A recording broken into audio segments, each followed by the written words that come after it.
ya a las escuelas dominicales que tenemos aquí. Nosotros, ya digo, nos vamos al libro de Isaías. Hemos comenzado a estudiar este libro hace ya unas cuantas semanas atrás. Realmente es un libro extraordinario, hermanos. Si usted no ha leído nunca el libro del profeta Isaías, le animo a que lo haga. Si lo ha leído en otras ocasiones, le animo a que vuelva otra vez a leerlo. Es un libro muy amplio, muy grande, 66 capítulos. Es un libro que habla de todo. Sinceramente, cada día que estudio este libro me quedo sorprendido de la cantidad de mensajes, de temas, versículos preciosos, historias extraordinarias, muy interesantes que contiene el libro de Isaías. Hay una profecía que aún no se ha cumplido, que la encontramos en el capítulo 17, versículo 1. Isaías 17:1 es la profecía que tiene que ver con una ciudad, concretamente con la ciudad de Damasco, la capital de Siria. En el versículo 1 dice: profecía sobre Damasco.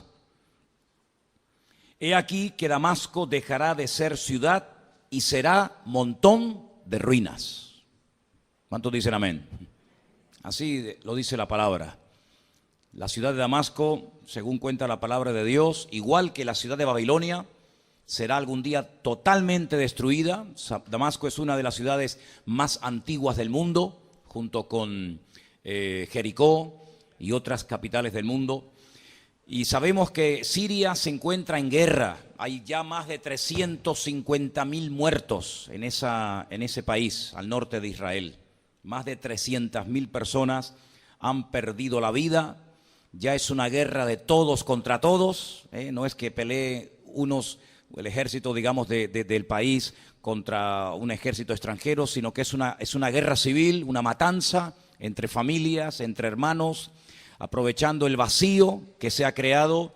Han venido guerrilleros y han venido de otras partes del mundo a pelear en Siria, y sabemos que hay ciudades que están totalmente destruidas, ciudades están totalmente arrasadas.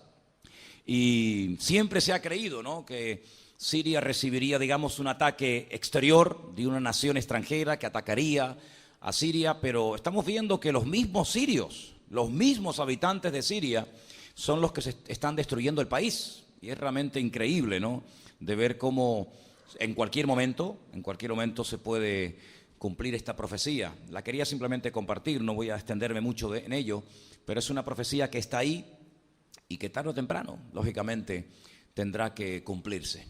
Si vamos al capítulo 61, ustedes han prestado atención, sin lugar a dudas, a la lectura que se leía esta tarde, lo que Jesús, el Señor Jesucristo, leía en la sinagoga de Nazaret, donde Él se había criado.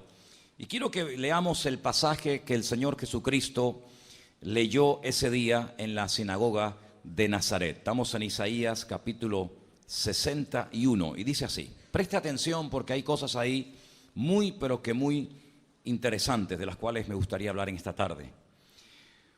El Espíritu de Jehová el Señor está sobre mí, porque me ha ungido Jehová me ha enviado a predicar buenas nuevas a los abatidos, a vendar a los quebrantados de corazón, a publicar libertad a los cautivos y a los presos apertura de la cárcel. Versículo 2. A proclamar el año de la buena voluntad del Señor, el día de venganza de nuestro Dios, y a consolar a todos los enlutados. A ordenar que a los afligidos de Sión se les dé gloria en lugar de ceniza, óleo de gozo en lugar de luto, manto de alegría en lugar de espíritu angustiado, y serán llamados árboles de justicia, plantío del Señor para gloria suya. Versículo 4 dice: reedificarán las ruinas antiguas y levantarán los asolamientos primeros, y restaurarán las ciudades arruinadas y los escombros de muchas generaciones. Y extranjeros apacentarán ovejas, y los extraños serán vuestros labradores y vuestros viñadores. Y vosotros seréis llamados sacerdotes del Señor, ministros de nuestro Dios seréis llamados. Comeréis las riquezas de las naciones, y con su gloria seréis sublimes. Y el versículo 7 dice, y en lugar de vuestra doble confusión y de vuestra deshonra, os alabarán en sus heredades, por lo cual en sus tierras poseerán doble honra y tendrán perpetuo gozo. Dice la Biblia que el Señor Jesucristo tenía la costumbre, por eso hemos dicho en muchas ocasiones que hay buenas costumbres y hay malas costumbres, buenos hábitos y malos hábitos que hay que desterrar de nuestra vida. Una de las buenas costumbres que tenía el Señor era ir a la sinagoga todos los sábados. Y en esa ocasión, dice la Biblia, si habéis leído en Lucas capítulo 4, Él entra a la sinagoga y se le da el honor, se le da el privilegio de poder traer la lectura pública para toda la congregación.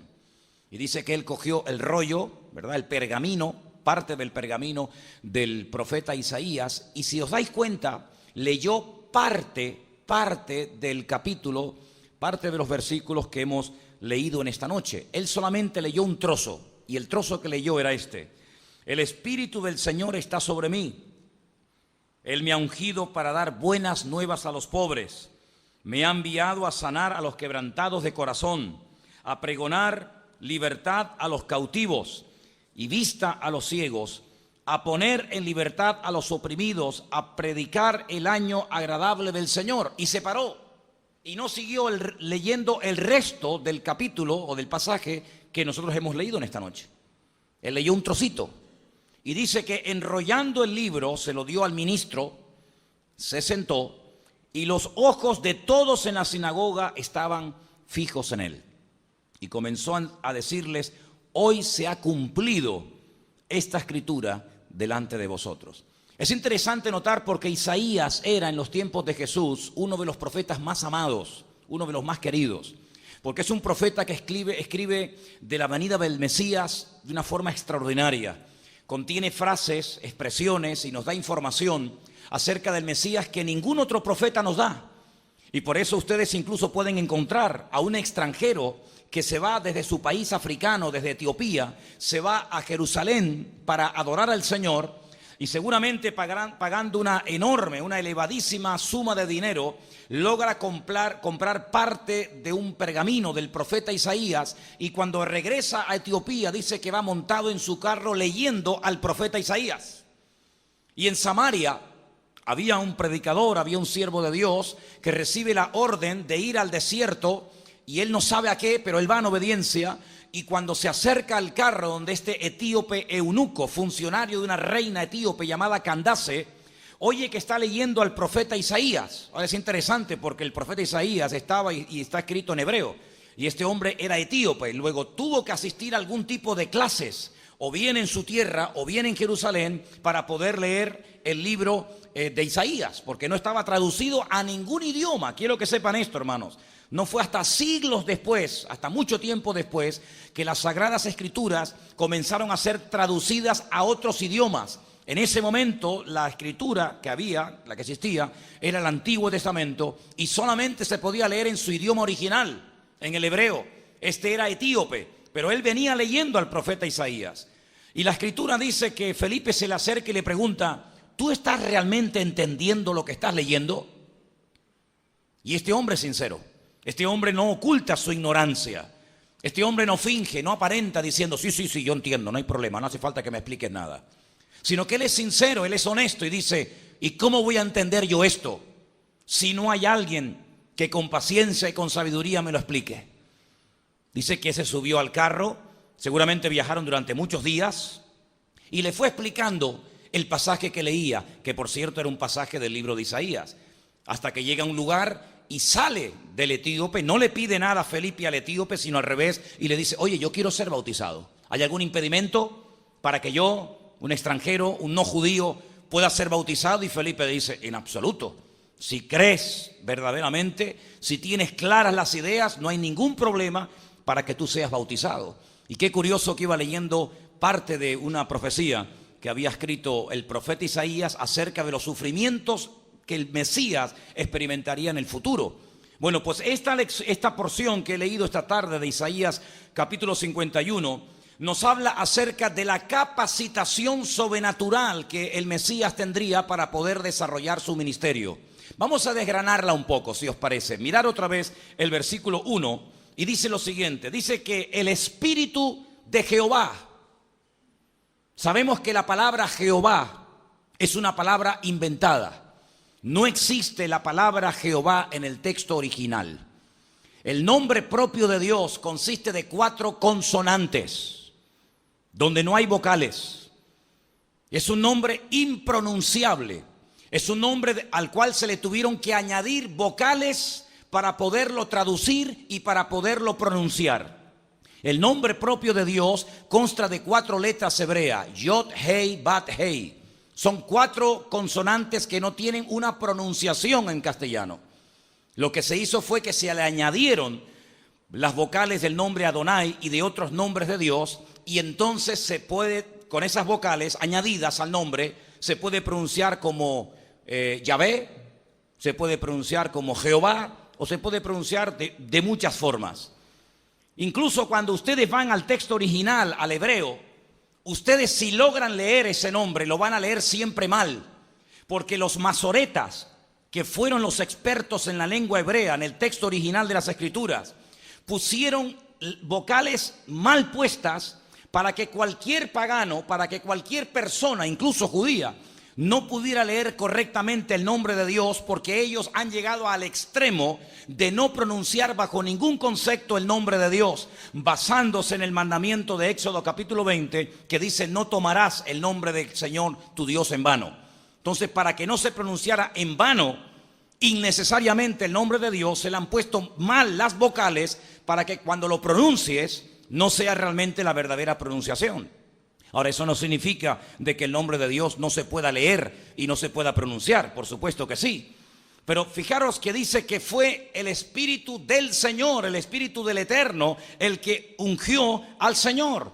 El Espíritu de Jehová, el Señor, vamos a ver, el Espíritu de Yahweh, de Yod-Bahei, unge al Señor. A mí me hace mucha gracia cuando hay personas que se meten en camisas de 11 varas y no conocen el texto original. En el texto original se menciona al Ruach HaKodesh, que es el Espíritu. Aquí aparece, me imagino que en vuestras Biblias, en el versículo 1 aparece con mayúscula. ¿Sí o no? Como dando a entender de que el Espíritu que ungió al Mesías era el Espíritu Santo. Bueno, les digo sinceramente, no tenemos que complicarnos tanto la vida, porque en el texto original, ni en hebreo, ni en griego, no existen palabras con mayúsculas. Todas las palabras, incluido el nombre de Dios, incluido el nombre del Espíritu, incluido el nombre del Mesías, todo está en minúscula. No se hace esa diferencia entre espíritu con mayúscula y espíritu con minúscula. Eso es algo que los traductores al castellano lo han hecho, pero realmente no es así. ¿Por qué? Porque cuando pone el Espíritu, no pone simplemente Ruach, Espíritu, sino que pone Ruach HaKodesh. Literalmente el viento santo, lo que nosotros traduciríamos por el Espíritu Santo, ¿sí o no? El Espíritu de Yahweh, del Dios eterno, el Señor, está sobre mí. Ahora, cuando Jesús está en la sinagoga de Nazaret, Él dice que hay un espíritu que lo ha ungido. Si nosotros estudiamos este tema de las unciones, del cual se ha dicho y escrito tanto, ¿qué era realmente ungir a una persona? Solamente quiero llevarles un instante, sin salir del libro de Isaías, al capítulo 45. Lo leímos el jueves, se lo recuerdo. Isaías 45:1 dice: así dice Yahweh, así dice el Eterno, a su ungido.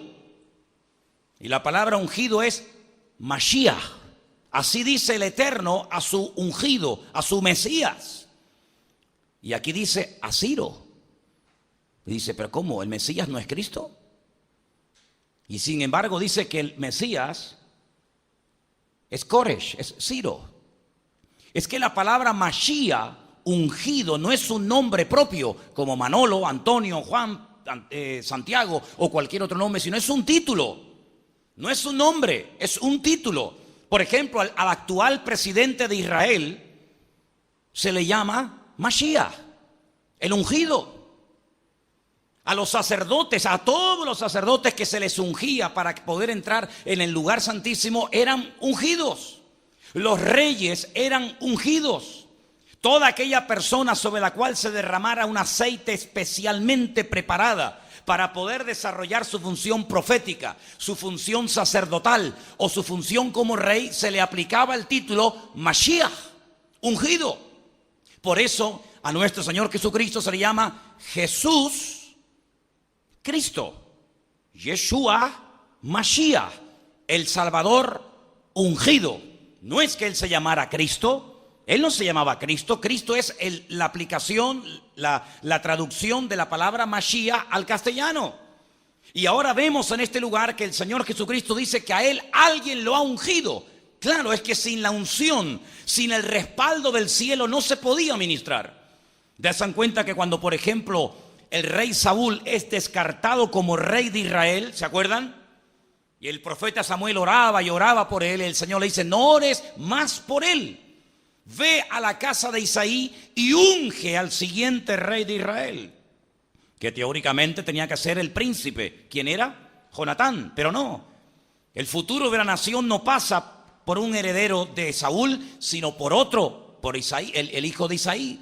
Y llega y derrama aceite sobre su cabeza, lo unge, y años más tarde el segundo rey de Israel no sería Jonatán, sino sería el rey David, el hijo de Isaí. ¿Os dais cuenta?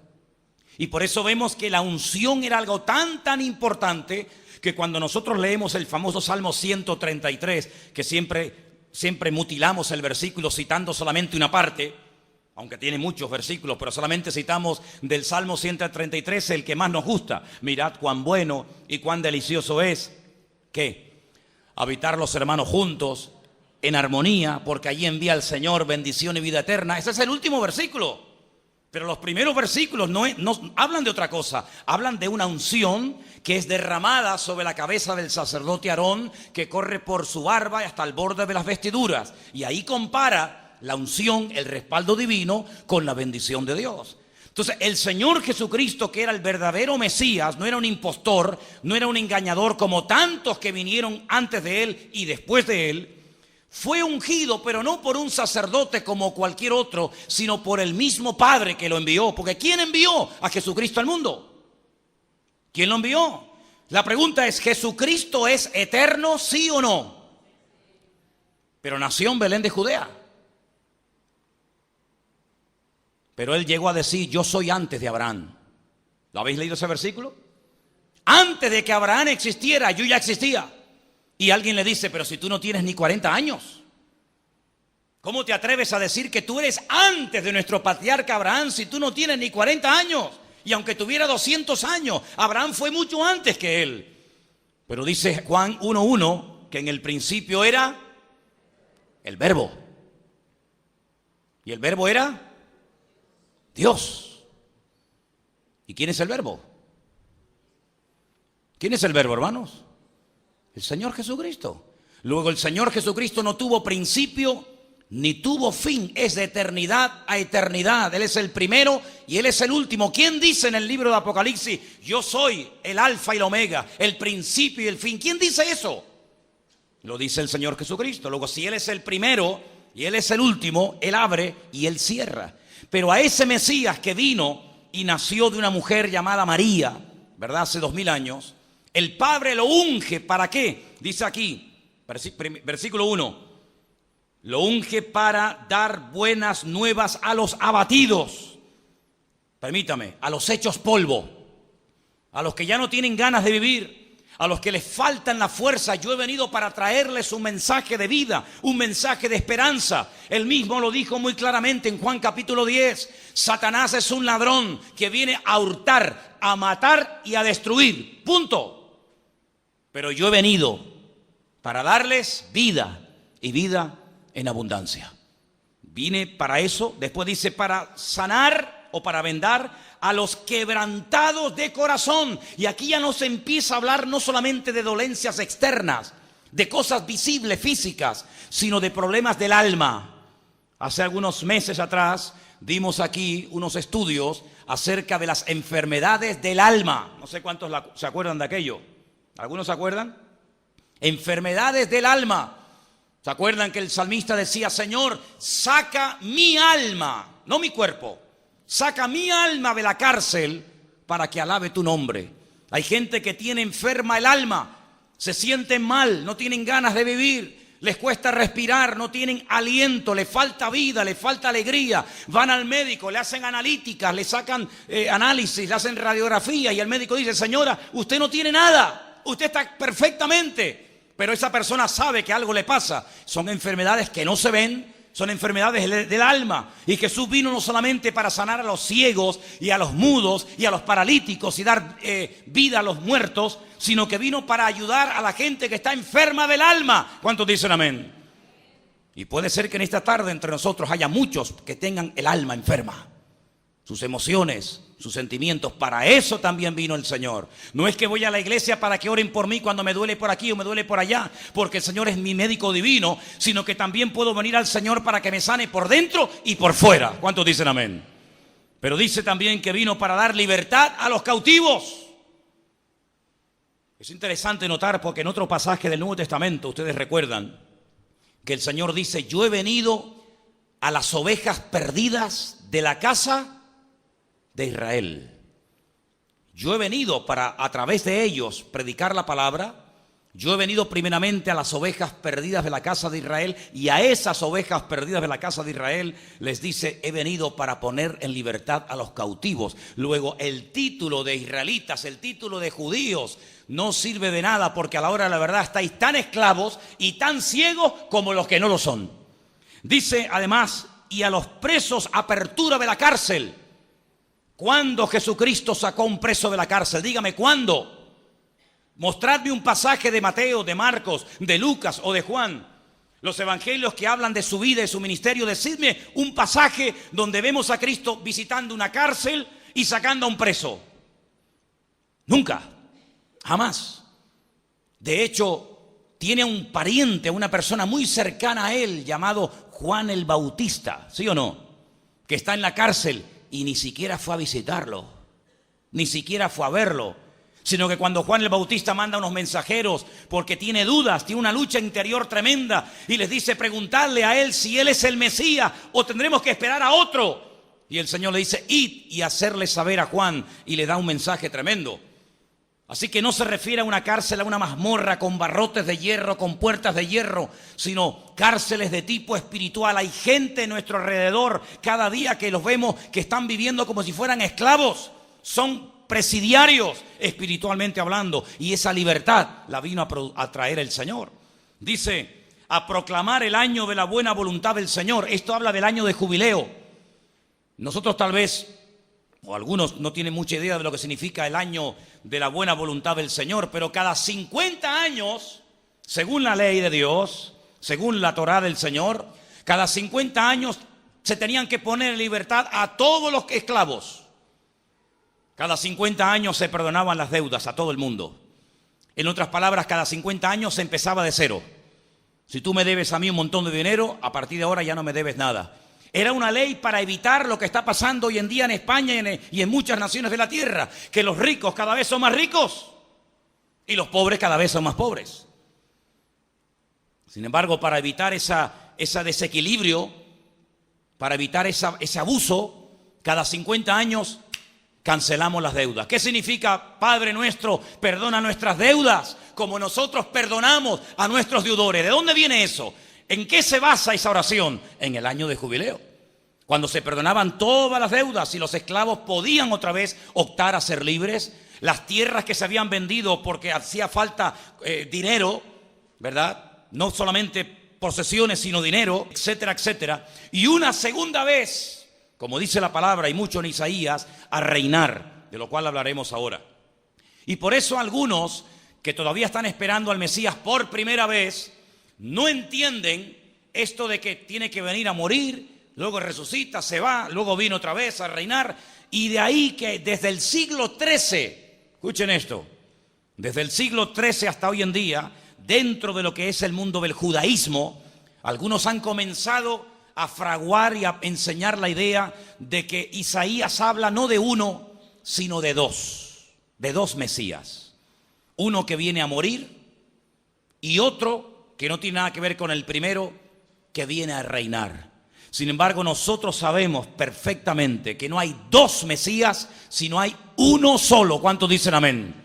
Y ese Mesías vino una primera vez, cumplió más de 150 profecías que estaban escritas acerca de su persona en el Antiguo Testamento, se marchó, nos dejó a nosotros la responsabilidad de extender su palabra, de extender su mensaje, y volverá por segunda vez en relación con el pecado. Vendrá a gobernar, vendrá a reinar en su etapa milenial. ¿Cuántos dicen amén? Y dice más adelante en los pasajes que nos faltaron por leer, que se producirá toda una restauración de un país que dentro de poco tiempo, durante el ministerio de Isaías, iba a ser destruido, iba a ser arrasado de la faz de la tierra por una etapa de 70 años. Hubieron varios profetas que antes de que viniera el desastre nacional, predicaron muy duramente y muy claramente acerca de lo que le esperaba a la nación. Uno de ellos fue Isaías. Otro, sabemos que fue también Jeremías. Estuvieron durante muchos años diciéndole al país: no se refugien, no se amparen, no se escondan detrás de sus ritos, detrás de su religión, detrás de su templo, porque la vida que lleváis es digna de castigo y es digna de juicio de Dios. Y ellos predicaban acerca del juicio, ellos predicaban acerca de que el país sería sacudido. Y ellos tenían bien claro que cuando una persona se aparta de los caminos del Señor, aunque de otra apariencia, cuando una persona se aparta de la ley de Dios, tarde o temprano sufrirá terribles consecuencias. Y por eso lloraban, y por eso hacían todo tipo de mensajes, a veces haciendo cosas para que la gente viera en aquello que hacían un ejemplo de lo que se les venía encima. El Señor les dice que utilizaría a los asirios, que eran terribles. Serían los instrumentos que Dios iba a utilizar para sacudir los cimientos espirituales de la nación, para ser expulsados de su tierra durante 70 años. Ahora, nunca ellos se les pasó por la imaginación, por la cabeza, que el templo podría ser destruido. Para ellos el templo era algo intocable, porque allí vivía Dios, porque allí estaba la gloria del Señor. Por lo tanto, que estos hombres vinieran y les dijeran que el templo iba a ser destruido, que los sacerdotes iban a ser asesinados, que miles de personas iban a ser muertas, ni se lo creían. De hecho, sabemos que a Jeremías, por ejemplo, contemporáneo de Isaías, le dieron palizas, le dieron con látigo, lo quisieron matar de hambre, lo metieron en un pozo sin agua para que se muriera allí. ¿Por qué? Porque no les cabía en la cabeza que los paganos, en este caso los asirios, cuyo líder o rey era Nabucodonosor, pudiera venir a destruir la casa de Dios. Pero así ocurrió. La Biblia nos enseña que el templo fue destruido y fueron llevados a Babilonia. ¿Cuánto tiempo, hermanos? 70 años. Como en Dios no existe casualidad, como en Dios todo tiene un propósito, todo tiene una razón de ser, uno se tiene que preguntar, por lo menos yo me he preguntado: Señor, ¿por qué 70 años? ¿Tiene algo que ver el número 70 con el tiempo en el cual ellos tendrían que aprender algo? Por supuesto que sí, hermano. No hay nada por casualidad. ¿Por qué el Señor ayunó 40 días y no ayunó 25? ¿Por qué ayunó 40? Bueno, todo tiene una explicación. ¿Y por qué escoge a 12 discípulos y no escoge a 245? ¿Verdad? ¿Y por qué el pueblo de Israel está 40 años en el desierto dando vueltas y no está 15 años o 28 años? ¿Por qué las matemáticas, por qué los números se enfatizan tanto en la Escritura? Todo tiene una razón de ser. Y la razón del cautiverio es la siguiente. Yo les expliqué en su momento que cuando el pueblo de Israel no tiene tierra, no tiene país, son esclavos en medio del desierto, rumbo a la tierra de Canaán, recibieron en el desierto una serie de instrucciones, una serie de mandamientos, una serie de enseñanzas que tenían que poner en práctica una vez llegaran a la tierra de Canaán. Claro, había leyes que eran solamente para los agricultores. El que no era agricultor, aquella ley a ellos no le iba. Había leyes que eran para los que eran ganaderos. Había leyes que eran para los sacerdotes, otras eran para las viudas, otros eran para los solteros, otros eran para los soldados. Había leyes para todas. Una de las muchas leyes que el Señor mandó era la siguiente: cada 7 años tenían que dejar reposar la tierra. Tenía que haber un Shabbat de la tierra, un descanso, no se podía sembrar nada, para que la tierra se reactivara, para que no hubiera un exceso de producción, sino que la tierra descansara, era un acto de fe, evidentemente. Así como ustedes ya han aprendido, por eso siempre hay un pequeño botón de muestra de lo que después yo en mayor medida les voy a pedir. Primeramente, ustedes tienen que aprender a descansar un día a la semana. Si ustedes interiorizan ese mandamiento de que cada 7 días hay que parar y no hacer nada, cuando yo les pida algo mayor que tiene relación con ese descanso, a ustedes no les va a costar obedecerlos. Pero yo siempre he dicho, el que no es obediente en lo poco, difícilmente lo será en lo mucho, ¿sí o no? La Biblia dice que el que no es fiel en lo poco, pues olvídate, tampoco va a ser fiel en lo mucho. Entonces, si ustedes se acostumbran a un día de los 7, uno solo, me lo dejan para mí solo. Cuando yo les pida a ustedes un año, a ustedes no les va a costar. Pero dice la palabra de Dios que cuando llegaba el 7º año, los agricultores volvían a sembrar la tierra. Y al 7º año, otra vez volvían a sembrar la tierra. Llegó un momento en el que el Señor les recordaba a los habitantes de esa nación: mía es la tierra, y ustedes no han obedecido a este mandamiento de dejar reposar mi tierra. Durante 490 años estuvieron viviendo en Canaán. Nunca dejaron reposar la tierra. ¿Por qué dije antes que era un acto de fe, de obediencia? Porque vamos a ver, si no hay siembra, no hay cosecha. La pregunta que algunos se harían, y a lo mejor algunos de ustedes también: si no sembraban el 7º año, ¿de qué vivían? El Señor les decía: si ustedes se fían de mí, y ahí está la cuestión. Si yo digo, hermano, hay que creer en Dios, con eso no tengo ningún problema, no tengo ni que gastar ni 5 minutos para pedirles que ustedes crean en Dios, porque la mayoría, o creo que todos los que estáis aquí esta tarde, todos creéis en Dios, por eso estáis aquí. Pero la cuestión no está solamente en creer en Dios, también dice la Biblia que los demonios creen y tiemblan. Sino es fiarnos de Dios, en ese Dios en el cual crees, te fías de Él, le crees a ese Dios. La cosecha del 6º año será tan impresionante que les va a llegar, les va a sobrar para vivir el 6º año, el 7º y el 8º. Cuando llegaba el año 7º, no hacían caso al Señor, y así estuvieron 490 largos años en desobediencia total y absoluta. ¿Creen ustedes, y es algo que Isaías intenta demostrarle, y Jeremías y otros profetas, que uno puede hacer en la vida lo que le da la gana y no pasa nada? Total, llevamos 200 años, 300 años, 400 años, 490 años y ¿ves? No ha pasado nada. No ha pasado nada. ¿Cuántos años le debían de obediencia al Señor? 70. Porque 70 por 7, ¿cuánto es? ¿Cuánto es 70 por 7? Pues 7 por 7, 49, son 490 años, ¿sí o no? 490 años habéis hecho lo que os ha dado la gana. A mi tierra la tenían que haber dejado en estos años 70 años sin sembrar. No seguidos, a veces, ¿me entiende? Sino cada 7 años. ¿No lo habéis hecho? Muy bien, fuera. Porque mía es la tierra y mi tierra tiene que descansar. Los cogió, se los lleva a Babilonia. No 80 años, se hubiera pasado. No 60, se hubiera quedado corto. Sino exactamente 70 años para que mi tierra descanse. Cuando se van a cumplir los 70 años, tú te encuentras en Babilonia a un hombre de Dios llamado Daniel, que él dice: el profeta Jeremías nos dijo que la tierra tendría que reposar 70 años.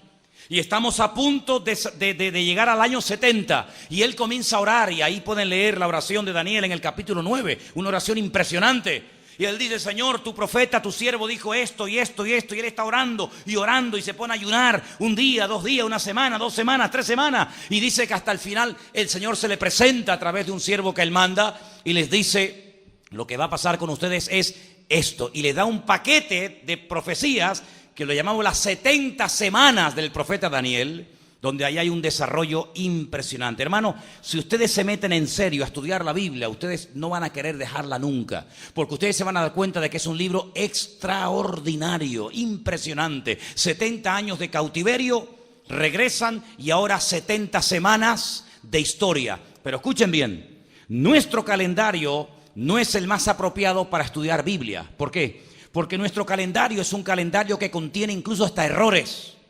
Nuestro calendario es un calendario que tiene errores en el sentido de que ni siquiera incluyó el año 0.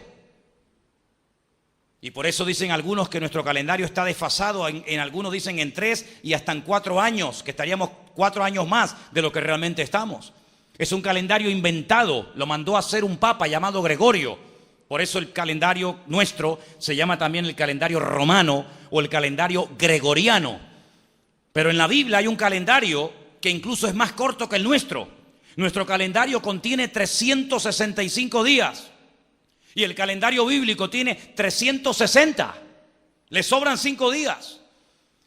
En nuestro calendario hay 12 meses. En el calendario bíblico no siempre, pero a veces hay 13 meses para compensar el desfase de días de un calendario a otro. Nuestro calendario gira en torno al sol. El calendario bíblico gira en torno a la luna.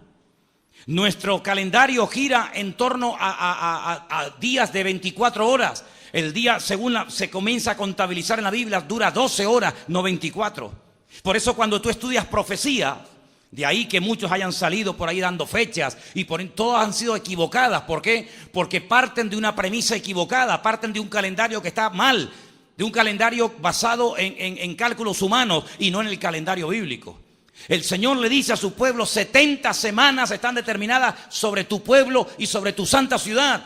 Y entonces ahora uno se da cuenta de que uno tiene semanas de días, pero en la Biblia existen semanas de años. Es decir, cuando pasan 7 días, para nosotros ha pasado ¿cuánto? Una semana, ¿sí o no? Pero en la Biblia cuando pasaban 7 años, se consideraba que había pasado una semana. Por eso a un niño se le podía preguntar ¿qué edad tienes? Y el niño te podía decir tengo 7 años, o el niño te podía decir tengo una semana, y el niño era así. Pero una semana de años. Luego, si tienes una semana, ¿cuántos años tiene el niño? 7 años. 70 semanas yo te voy a dar. Y cuando tú multiplicas 70 por 7 son 490 años. Y es interesante notar cómo, sabéis que hay muchos relojes que tienen una especie de cronómetro, ¿cómo se llama? De cronómetro, pero para atrás, como ¿cómo se llama eso? De un cuenta atrás. El Señor dice, cuando salgan de Babilonia, pongan el cronómetro y empiecen a contar para atrás. Porque le dice el Señor al profeta Daniel, una vez que ya están en Babilonia, desde que salgan hasta que venga el Mesías. Fíjense, las preposiciones en la Biblia son muy interesantes. Dice, desde hasta. Desde la salida de la orden para restaurar Jerusalén hasta el Mesías príncipe habrá, y le da un tiempo. Y son exactamente 483 años. Y cuando Cristo entra triunfalmente en Jerusalén montado en un pollino de asno, según la profecía del profeta Zacarías, se pone a llorar y dice, ¡ay, Jerusalén, Jerusalén! Si ustedes supieran lo que significa para ustedes este día, pero ustedes no entienden nada, nunca habéis entendido nada, siempre habéis estado en vuestro mundo y no entendéis que este es el día de vuestra visitación. Y pasaron 483 años desde que sale el pueblo de la opresión, del cautiverio en Babilonia, hasta el Mesías príncipe. Pero faltan esos 7 últimos años y ahí está el libro del Apocalipsis. Ahí está lo que llamamos la famosa gran tribulación, que dura 7 años, o como dice también Daniel, tiempos y la mitad de un tiempo, o como dice otro libro de la Escritura, 42 meses, o 1260 días, y nos da datos. ¿Por qué? Porque la palabra de Dios se escribió no para los inconversos, la palabra de Dios se escribió para el pueblo de Dios, es decir, para ti y para mí. ¿Cuántos dicen amén? Y por eso uno, en estos tiempos en los que estamos viviendo, uno dice, Dios mío, ¿qué va a pasar con este país? ¿Qué va a pasar con las pensiones? ¿Y qué va a pasar con España? ¿Y se arreglará todo? ¿Será el año 2016 peor que el 13, el 14 y el 15? ¿Por dónde van los tiros? ¿Quién ganará, este o aquel? ¿Se dividirá España? Entraremos en un conflicto social que nos volveremos a pelear otra vez los unos contra los otros y unos tiran por un lado y otros tiran por otro. ¿De dónde podemos sacar información para estar tranquilos en medio de la tormenta y en medio del caos que está ocurriendo y más que va a ocurrir? De la fuente. Y esa fuente se llama la palabra de Dios. ¿Cuántos dicen amén? Por eso el Señor Jesucristo se les quedó mirando un día a sus discípulos y le dijo: escudriñad las Escrituras. Pero no las lean así por encimita, superficialmente, por si alguien te pregunta: hermano, ¿leíste la Biblia? Sí, leí un par de salmitos. Ah, qué bien. Escudriñad, métanse en la palabra, estrújenla, memorícenla, estúdienla, para que podáis saber en todo momento y estar firme contra las acechanzas del diablo. Dice, para que aquel día no os sorprenda como ladrón en la noche. Porque para el mundo el Mesías volverá otra vez como ladrón en la noche, pero para nosotros vendrá como nuestro amado, como nuestro novio, como nuestro Señor, como nuestra cabeza, como nuestro Salvador. Y por eso tenemos que leer la palabra, para conocer lo que está ocurriendo en estos tiempos y saber cómo me tengo que comportar. ¿Cuántos dicen amén? Isaías dedica muchas horas, muchos años a decirle al pueblo: prepárense, el castigo viene.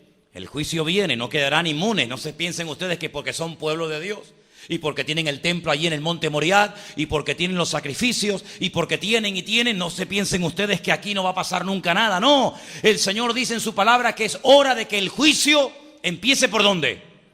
Por la casa de Dios.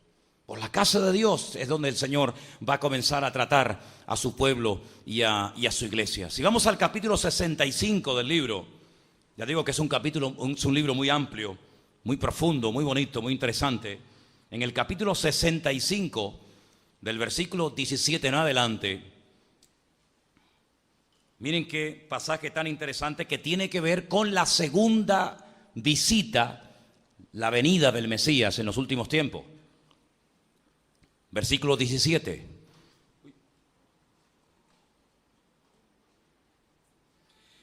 Porque he aquí que yo crearé. La palabra crear, la que aparece en Génesis 1:1. Yo crearé nuevos cielos y nueva tierra. Interesante, ¿eh? Y de lo primero no habrá memoria, ni más vendrá al pensamiento.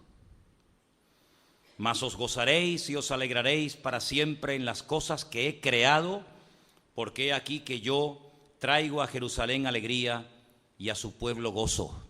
Versículo 19, y me alegraré con Jerusalén y me gozaré con mi pueblo, y nunca más se oirá en ella voz de lloro ni voz de clamor.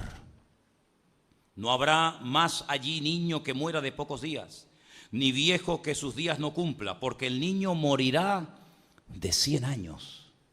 Un niño de 100 años, pues si 100 años es un anciano. Fijaros cómo todo vuelve otra vez a la era de los tiempos de Adán y Eva, ¿no? Y dice, y el pecador morirá de 100 años, será maldito. Edificarán casas, y esto nos habla acerca de lo que llamamos el milenio, la era milenial, la era mesiánica. Se edificarán casas y morarán en ellas, plantarán viñas y comerán el fruto de ellas. No edificarán para que otro habite, ni plantarán para que otro coma, porque según los días de los árboles serán los días de mi pueblo, y mis escogidos disfrutarán la obra de sus manos. Versículo 23, no trabajarán en vano, ni darán a luz. ¿Qué cosa? Habrá nacimientos. No darán a luz para maldición, porque son linaje de los benditos del Señor y sus descendientes con ellos. Y antes de que clamen responderé, mientras aún hablan, yo habré oído. El lobo y el cordero serán apacentados juntos, y el león comerá paja como el buey, y el polvo será el alimento de la serpiente. A la serpiente como que la mantiene siempre ahí arrastrándose, por la eternidad. No afligirán ni harán mal en todo mi santo monte, dice el Señor. Uno empieza a leer el libro de Isaías, llama corruptos, perversos, depravados, degenerados a todo el liderazgo político y religioso de la época. A lo largo del libro va presentando distintos juicios, profetizando a diferentes naciones, una de ellas Siria, otra también Etiopía y otras naciones. Pero también a lo largo del libro va dejando como una puerta abierta a la esperanza, como un futuro donde Dios va a restaurar, donde Dios va a volver otra vez a traer a sus escogidos, traer a su pueblo a un lugar concreto, para que en ese lugar, dice la Biblia, algún día vayan todas las naciones de la tierra a ver la gloria del Señor. Y esto lo encontramos en el último capítulo del libro de Isaías, donde dice concretamente lo siguiente. Isaías capítulo 66, versículo 20. Traerán a todos vuestros hermanos de entre todas las naciones por ofrenda al Señor caballos, carros, en literas, en mulos, en camellos, a mi santo monte en Jerusalén, dice el Señor. De modo que los hijos de Israel traerán la ofrenda en utensilios limpios a la casa del Señor. Y tomaré también de ellos para sacerdotes y levitas, dice el Señor. Porque como los cielos nuevos y la tierra nueva que yo hago permanecerán delante de mí, dice el Señor, así permanecerá vuestra descendencia y vuestro nombre. Verso 23. Y de mes en mes, y de día de reposo en día de reposo vendrán todos a adorar delante de mí, dice el Señor. Y saldrán y verán los cadáveres de los hombres que se rebelaron contra mí, porque su gusano nunca morirá y su fuego nunca se apagará, y serán abominables a todo, y será abominable todo hombre. En otras palabras, el Señor dice: mira, ustedes tienen una visión muy corta. Y este es uno de los grandes problemas de la iglesia de hoy en día, que muchas veces vemos solamente lo que tenemos a nuestro alrededor. Paro, corrupción, que no hay esto, que no hay aquello, y tenemos como una visión de miopes, de personas que tienen una visión demasiado corta de la realidad. Y la realidad no es simplemente la que nos rodea. Isaías habla de un mundo espiritual, de una realidad espiritual que solamente se puede discernir y entender y ver por los ojos de la fe. ¿Cuántos dicen amén? Por eso encontramos en la palabra de Dios momentos en los que, por ejemplo, el Señor habla muy duramente a uno de sus discípulos y le dice: Satanás, apártate de mí. Y uno dice: pero ¿por qué le has hablado tan duramente a este hombre? Dice: porque no pone la mira en las cosas de Dios, en las cosas de arriba, sino en las cosas de la tierra. Esto es durísimo. Si el Señor reprendió a Pedro diciéndole: apártate de mí, Satanás. Y te digo esto y te hablo así tan duro, Pedro, porque no has aprendido a estas alturas de tu relación conmigo a poner tu mirada en las cosas de Dios, sino en la de los hombres. Quiere decir que a nosotros constantemente nos estaría reprendiendo el Señor por nuestra falta de fe, ¿sí o no? Y no le dice Eliseo al Señor: Señor, abre los ojos a mi criado para que vea. ¿Para que vea qué? Solamente veía a los asirios rodeando el campamento, la casa, venían a matarlo, a destruirlo. Pero Eliseo dice: pero es que hay más que eso. Si tú solamente quieres ver los problemas, pues problemas verás. Pero yo oro para que el Señor abra tu vista y para que veas que hay una protección a nuestro alrededor que con estos ojos no se pueden ver, pero que está. Y dice la Biblia que el Señor le abrió los ojos a su siervo, a Giesi, y vio los ángeles. Vio la protección del Señor alrededor de su vida. Y yo creo que en estos días, como nunca antes, tenemos que orar al Señor para que abra nuestros ojos. ¿Cuántos dicen amén? Y no solamente veamos lo que todo el mundo ve, sino que nos demos cuenta de que en la situación en la que nos encontremos, el Señor siempre estará contigo. Yo decía esta mañana en el Puerto de la Cruz que me dio por contar hace poquito me puse a contar las veces que en ese pasaje, creo que es de Eclesiastés capítulo 3, confírmamelo ahí, se menciona la expresión tiempo de nacer, tiempo de morir, tiempo de llorar, tiempo de reír, tiempo de sembrar, tiempo de cosechar. ¿Lo sabéis, no? Comencé a contar la palabra tiempo, 1, 2, 3, 4, 5, 28, o 24, ¿cuántos hay? 26. 26 veces. ¿Por qué? ¿Casualidad? No, no hay nada por casualidad. No hay nada porque no se le ocurrió otra cosa. Ya dije llorar, reír, plantar, sembrar, correr, sentarme y ya no se me ocurre nada. Bueno, ya está. No. ¿Por qué paró en el número 26? Porque el nombre de Dios, su valor numérico, suma 26. Y te está diciendo indirectamente el Señor: mira, cuando siembres, yo estoy contigo. Y cuando coseches, yo estoy contigo. Cuando llores, yo estoy contigo. Y cuando rías, yo estoy contigo. Cuando estés sano, yo estaré contigo. Y cuando estés enfermo, yo estaré contigo. En otras palabras, no habrá ni una situación, ni una circunstancia de nuestra vida, de todas las que pasaremos, en las que el Señor no esté a nuestro lado. ¿Cuántos dicen amén? Por eso dice Isaías, en el capítulo 41, versículo 10, una palabra tremenda. Tómala, hermano, por favor. Apréndasela de memoria, escríbela, ponla ahí en el espejo del retrovisor de tu coche, ponlo en el salpicadero, ponlo en la guantera, ponlo en el espejo del baño, ponlo en la nevera, donde tú quieras, pero apréndete esta palabra. Y dice el Señor, no temas, porque yo estoy contigo. ¿Cuántos dicen amén? Qué flojito, ¿cuántos dicen amén? No temas, porque yo estoy contigo, no desmayes. Que no te falte el aire. Ay, que no llego, ay, que no llego. No desmayes, porque yo soy tu Dios, que te esfuerzo. Y uno pensaba que el que se esforzaba era uno. Y ahora resulta que el que me da ganas de esforzarme es Él. Hasta en eso se lleva Él la gloria. Increíble. Yo te esfuerzo, siempre te ayudaré, siempre te sustentaré con la diestra de mi justicia. ¿Cuánto? Siempre. Saltamos al versículo 13. Porque yo, Yahweh, soy tu Dios, quien te sostiene de tu mano derecha y te dice, no temas, yo te ayudo. Denle un fuerte aplauso al Señor en esta noche. Esto es algo impresionante, hermano. Tremendo, aleluya. Siempre, siempre. Amén. Usted tiene ante esto dos opciones. Dos opciones, no hay más. No hay A, B, C, D, no, hay dos. O lo crees y te lo aplicas, o no lo crees y no lo vives. No hay más.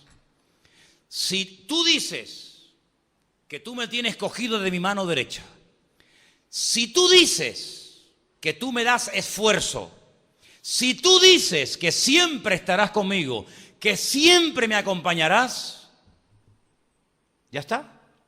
Se acabaron las preocupaciones, se acabó los nerviosismos, se acabó el no dormir, se acabó el estar agobiado, porque el Dios todopoderoso, el creador del cielo y de la tierra, me dice a mí personalmente, siempre te ayudaré, siempre te sustentaré y nunca te abandonaré, sino que estaré contigo todos los días de tu vida. ¿Cuántos dicen amén?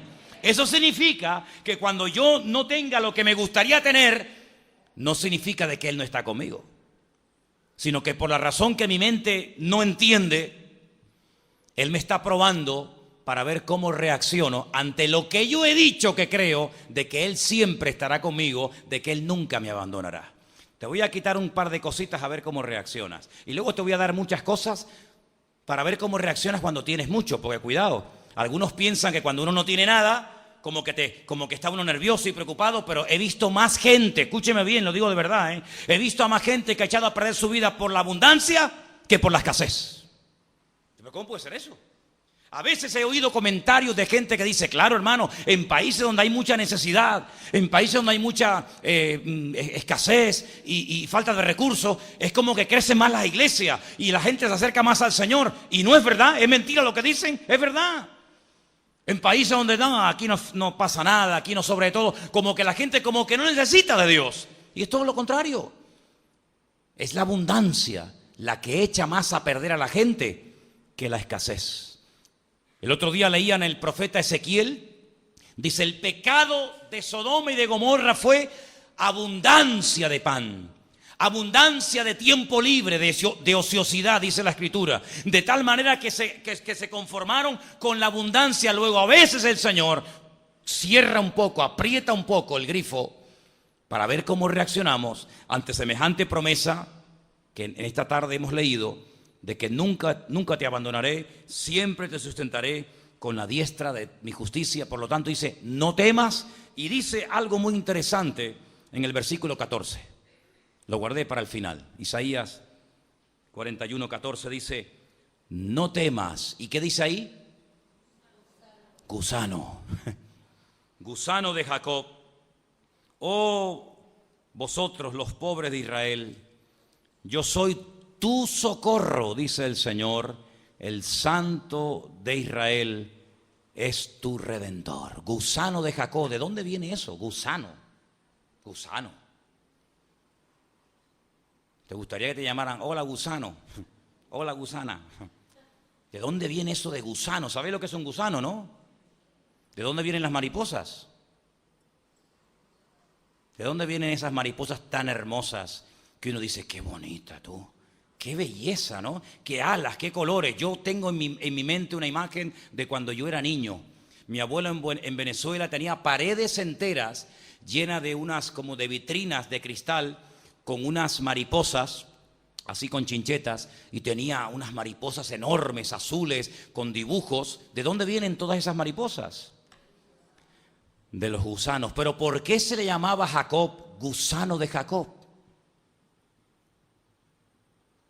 Dice que una noche, la noche anterior a encontrarse Jacob con su hermano gemelo Esaú, dice que se fue a un lugar aparte y allí peleó con Dios. ¿Se acuerdan? Y dice que se le presentó un ángel con el cual trabó una pelea, y cuando ya despuntaba, ya rayaba el alba, Jacob le dice, no te voy a soltar hasta que no me bendigas, porque no voy a dejar pasar esta oportunidad de ser bendecido. Y dice que aquel ser celestial, aquel ángel, le tocó el muslo y le descoyuntó el muslo, y Jacob quedó con la pierna muerta todos los días de su vida. Desde ese día se conoce a aquel llamado Jacob, el que pelea, el que lucha, el suplantador. Se le comenzó a llamar el gusano de Jacob, el que se arrastra, el que cuando camina, por aquí caminó Jacob. ¿Por qué? Porque tú no ves una planta de un pie y como una raya, una planta y una raya, una planta y una raya. Por aquí caminó Jacob. Porque el único que camina así, arrastrando la pierna, el único que camina así, se llama Jacob, el gusano de Jacob. Pero ese día Dios lo bendijo, Dios le paró los pies, y a partir de ese día le dijo el Señor, nunca más se te llamará Jacob, sino se te llamará Israel. Y Dios le dio un nombre que solamente lo lleva un hombre en la Biblia, él, el segundo patriarca de Israel, el tercer patriarca del pueblo de Israel. Amados, hay momentos en los que Dios nos tiene que frenar. Hay momentos en los que Dios nos tiene que parar y decir, sí, para, vas demasiado rápido. Quieres alcanzar demasiado en poco tiempo. Y el Señor nos para los pies. Y a veces, amados hermanos, el Señor nos tiene que parar y decirnos, tienes que dedicar más tiempo para estar conmigo. Corres demasiado rápido y lo que yo quiero es que estés más en mi presencia. Esa era una de las características de Jacob cuando era niño. Dice que era un niño quieto. Jacob estaba todo el día con la lanza, cazando, y por aquí y por allá, pero Jacob dice que era como quieto, tranquilo. Más meditaba las conversaciones con su madre, las historias del patriarca Abraham con su padre. Pero llegó un momento en la vida como que se lanzó, como que corre para aquí, corre para allá, ahora a trabajo, ahora hago lo otro, y ahora las ovejas, y ahora te aquí, y ahora ya. Y el Señor dijo, ven para acá, ven para acá. Vas demasiado rápido. Te voy a dar un apretón de tuercas para que no corras tan rápido. Y ese día la vida de Jacob fue transformada radicalmente. Yo creo que la experiencia más grande que un ser humano debe tener en esta vida es la de encontrarse con el Señor y lo que llamamos nosotros nacer de nuevo, ¿sí o no? Pero después de esa experiencia, ¿creen ustedes que no es necesario de vez en cuando volver a reencontrarnos con el Señor? Y no vivir de aquella experiencia de haber aceptado a Cristo hace 30 años atrás, sino volver a tener otro encuentro con el Señor y que el Señor nos pare los pies y nos demos cuenta que a lo que realmente hemos sido llamados es a estar más con Él y menos en otras cuestiones. ¿No les parece? Eso es lo que dice Isaías. Cuando ustedes, como el gusano de Jacob, como vuestro patriarca, aprendáis a ir al ritmo de Dios y no al ritmo vuestro, ese día yo restauraré las ciudades destruidas, ese día volveréis a vuestra tierra y ese día volveréis a ver otra vez un futuro esperanzador. Eso es lo que tenemos que ver. El Señor en estos tiempos nos está mostrando la realidad de lo que está ocurriendo a nuestro alrededor. Esto no hay quien lo componga, ni estos, ni aquello, ni quien sale, ni quien entra. El único que puede restaurar este país, el único que puede restaurar nuestra vida, darnos paz, calma y sosiego en medio de la tormenta, es nuestro Señor Jesucristo. Busquémoslo a Él, adorémoslo a Él, pongámoslo en primer lugar y todo lo demás vendrá por añadidura. ¿Cuántos dicen amén? Aplauda fuerte al Señor en esta tarde. Aleluya. Amén. Amén. Amén. Amén. Amén. Oramos, hermanos. Oramos. Cierre sus ojos ahí donde está. Y pídale al Señor en humildad. Señor, enséñame, Señor, enséñame. Hay pasajes en la Biblia que nos sacuden, que nos confrontan. Hay pasajes en la Biblia que nos desnudan y nos muestran que sin Él estamos perdidos. Las ciudades volverán a ser reconstruidas, decía el profeta Isaías. Los muchachos volverán a cantar y a danzar en las calles. Volveréis otra vez a tomar vino de vuestras viñas, a ungiros con el aceite de vuestros olivares. Pero primero tenéis que ser tratados. En horno de fuego te escogí, dice el Señor. Allí donde Dios nos quita las asperezas, allí en el horno de fuego donde las impurezas salen a flote y se limpia la plata o el oro para que sea de una buena calidad. Es el fuego lo que trae purificación, es el fuego lo que trae santidad, es el fuego lo que trae acercamiento a Dios. Y por eso el Señor sí habla de restauración, habla de un país habitado nuevamente, pero primero el horno de fuego. Pero ¿qué pasó en el horno de fuego? Sus siervos entraron, pero no se quemaron. ¿Por qué? Porque el Señor estaba con ellos. Salieron mejor de lo que entraron. Y cuando salieron, los paganos dijeron: adorad al Dios de Sadrach, de Mesach y de Abednego, porque yo declaro que no hay otro Dios como el Dios de ellos. Bendito sea el Señor, dijo el rey de los asirios de Babilonia. Pero para llegar a ese punto, el pueblo representado en estos tres jóvenes tuvo que entrar al fuego. Y el mundo caerá de rodillas ante el Señor, ante el Dios Todopoderoso. Pero para eso la iglesia, el pueblo de Dios, tiene que ser tratada y probada por el fuego. Dice nuestro hermano Pedro, el apóstol Pedro, para que vuestra fe, mucho más preciosa que el oro, el cual, aunque perecedero, sea hallada en honra, alabanza y honor a nuestro Dios, cuando vuestra fe sea probada por el fuego. Y por eso el Señor nos probará y nos prueba para quitarnos las impurezas, para que podamos aprender a depender solamente del Señor y no de los hombres, no de los gobernantes, no de los políticos, no de las promesas de los hombres, sino de las promesas de nuestro Dios. Y una de ellas te dice: no temas ni desmayes, porque yo soy el Señor tu Dios, siempre te ayudaré, siempre te sustentaré con el poder de mi diestra. Agárrate de esa palabra, hermano, aplícala, vívela y proclámala en fe en el día de hoy. Gracias te damos porque tú eres nuestra fortaleza, Señor. Gracias te damos porque por muchas dificultades y circunstancias difíciles y pruebas por las que tú permitas que pasemos, tú siempre estarás con nosotros.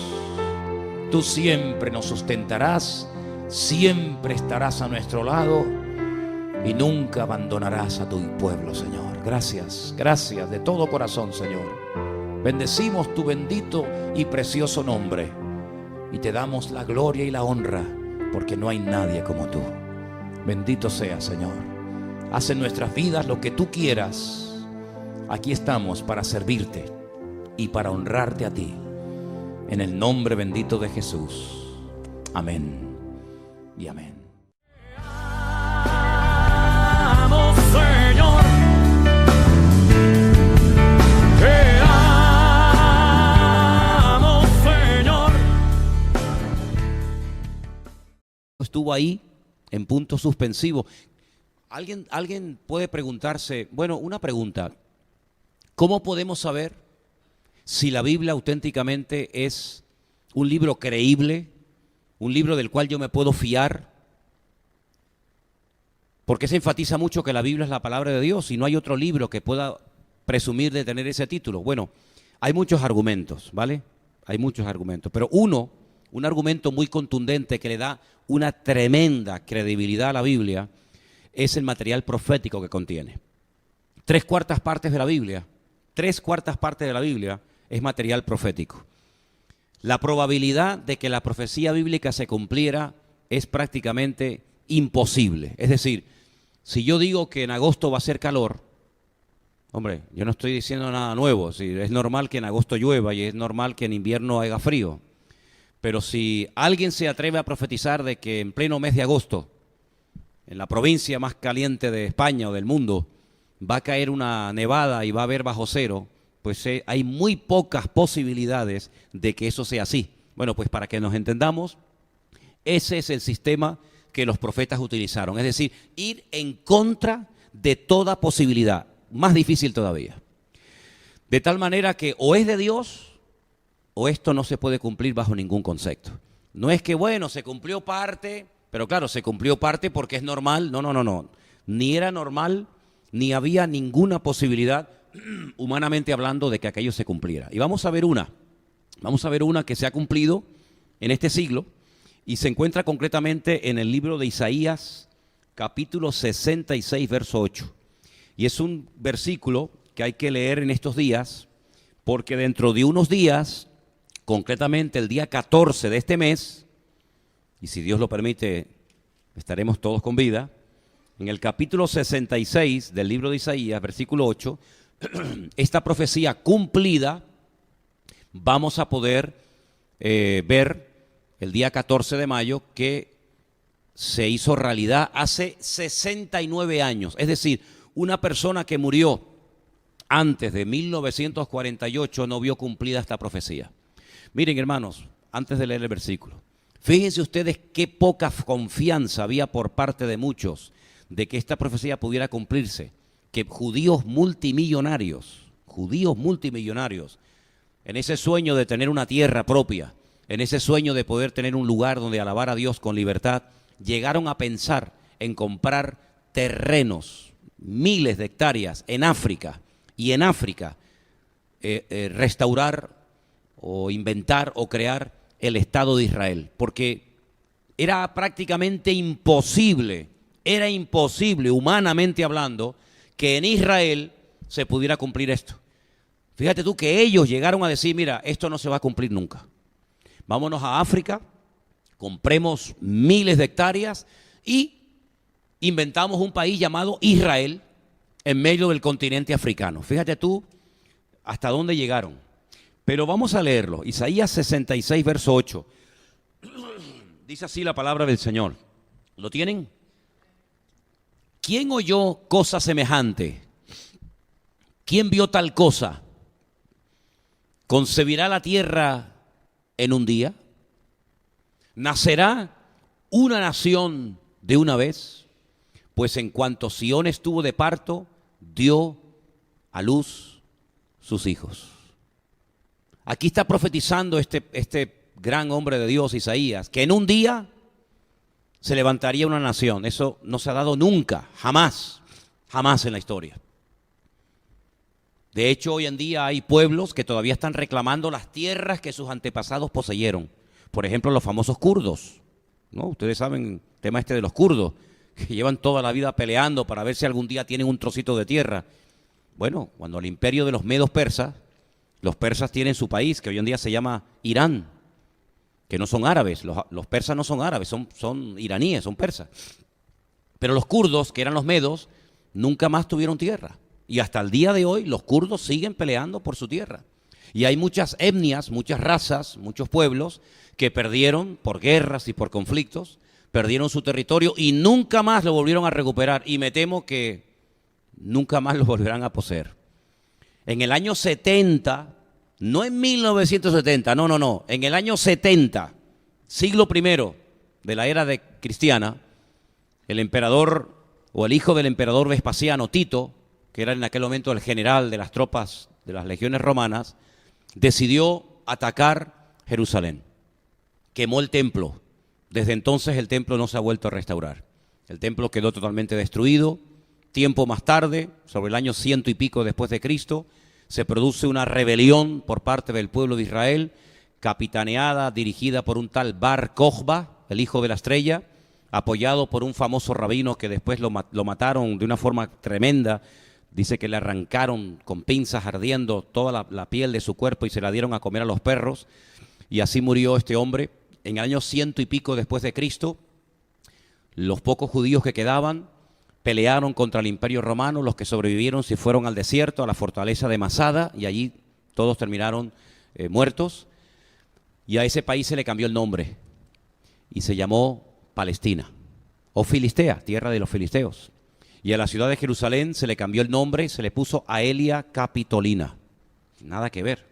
Para que nunca quedara recuerdo de que una vez hubo un pueblo llamado Israel y una ciudad llamada Jerusalén, para que nunca más la humanidad recordara que ese pueblo y esa ciudad existió. Eso fue en el primer siglo de la era cristiana. En el siglo XX,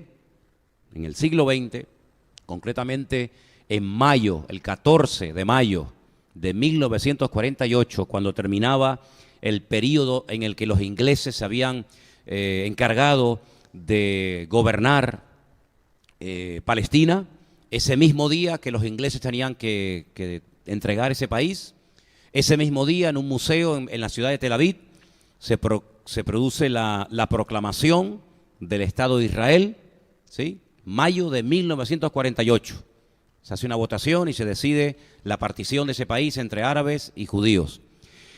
Y esta profecía que hemos leído esta tarde, se levantará, concebirá la tierra en un día, pues se cumplió en mayo del 48.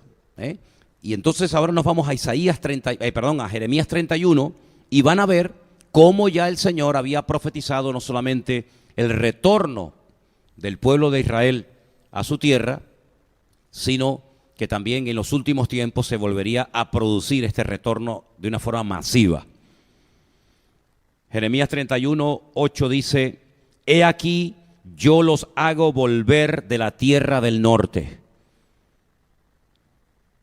La tierra del norte se refiere a Rusia y a todas las provincias que durante todas las repúblicas de que pertenecían a Rusia. No se pueden ustedes imaginar cuántos miles y miles y miles de judíos huyeron de Rusia. Dice que se llegó a hablar más ruso en Israel que hebreo, de tantos rusos que fueron. Los reuniré de los fines de la tierra. De más de 300 países volvieron los judíos en esos años. Entre ellos ciegos y cojos.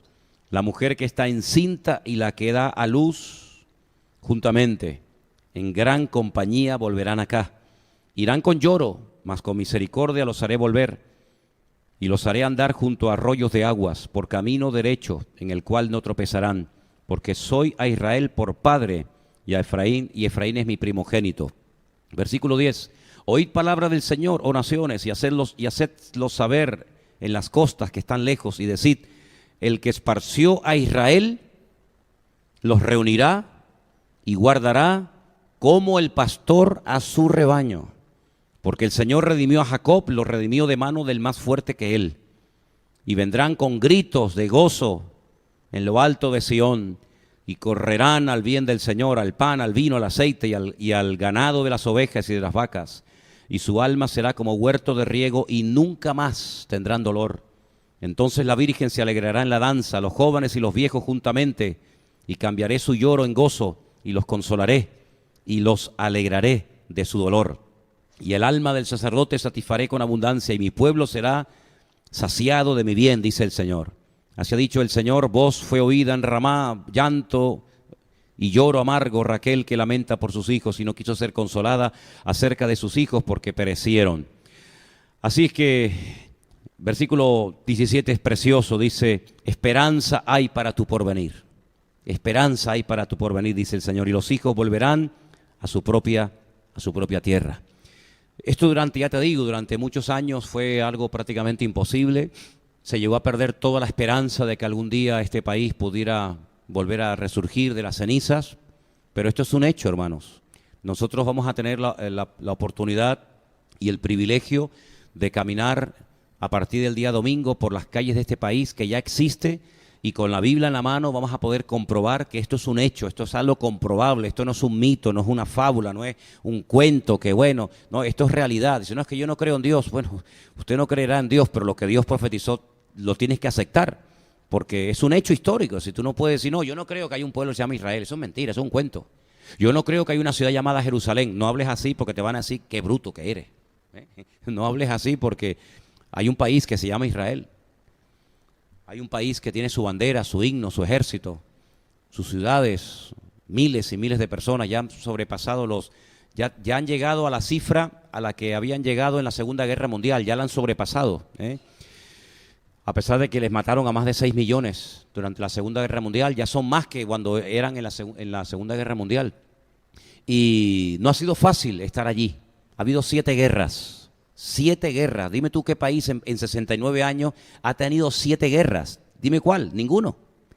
Israel ha tenido 7 guerras en 69 años. Todas las ha ganado. De todas ha salido victorioso. Todos los enemigos que osaron levantarse contra ellos han sido totalmente derrotados y humillados. Eso no significa de que ya han bajado la guardia, se han rendido y han dicho, bueno, mira, con esta gente no podemos. En la última digamos, misiles que lanzaban los palestinos desde la Franja de Gaza, que lanzaron más de 2.700 misiles contra ciudades pobladas, algunas de ellas de millones de habitantes. Periodistas franceses llegaron a la Franja de Gaza y les dijeron, ¿cómo es posible que ustedes, teniendo una ciudad de 1 millón, de 2 millones ahí enfrente de ustedes sean tan malos? Y no caiga un misil en medio de la ciudad matando a 300, 400 o 1.000 personas. Bueno, no solamente por la protección que tiene Israel de que cada misil que lanzan de la Franja de Gaza automáticamente es interceptado, sino que alguno que no daba tiempo para interceptarlo, si disparaban hacia esa dirección, salía en otra dirección y no caía en tierra. Y los mismos palestinos decían, es que su Dios pelea contra nosotros. Su Dios pelea contra nosotros. Entonces, en este momento, las naciones están armando nuevamente para volver por 8ª vez a atacar a Israel. Siempre han creído que con esa guerra ya se iba a solucionar, entre comillas, el problema, pero hasta ahora no ha sido posible. Sabemos que, según las profecías, yo les dije el otro día que leyeran detenidamente Ezequiel 38, Ezequiel 39, ¿vale? Ahí van a ver quién va a atacar, por dónde va a atacar, cómo va a atacar, cuántos van a atacar, etcétera, etcétera, etcétera. Y es interesante saber eso porque así como se cumplió la restauración nacional del pueblo de Israel, según lo que hemos leído y según también los capítulos 36 y 37 de Ezequiel, pues eso es señal de que también el 38 y el 39 del mismo libro de Ezequiel también se van a cumplir. Y sabemos, parece mentira, sabemos perfectamente, y ellos lo saben y lo dicen y lo enseñan y se hablan en los colegios y lo dice el presidente en el Parlamento, que tarde o temprano Rusia va a capitanear, Rusia va a ser la encargada de aglutinar un montón de fuerzas militares y de soldados y de armamento y se va a atrever, así como en su día se atrevió a invadir Afganistán, pues la Biblia nos enseña que el oso, las fuerzas del norte, van a entrar por los altos del Golán, esas montañas que están en el norte de Israel, e Israel va a ser atacada otra vez, y en esta ocasión por Rusia. Lo sabemos. También sabemos quién va a ganar, también sabemos cuántos van a morir. Sabemos todo, porque la Biblia, como yo siempre he dicho, no es el periódico de hoy. La Biblia es el periódico de mañana.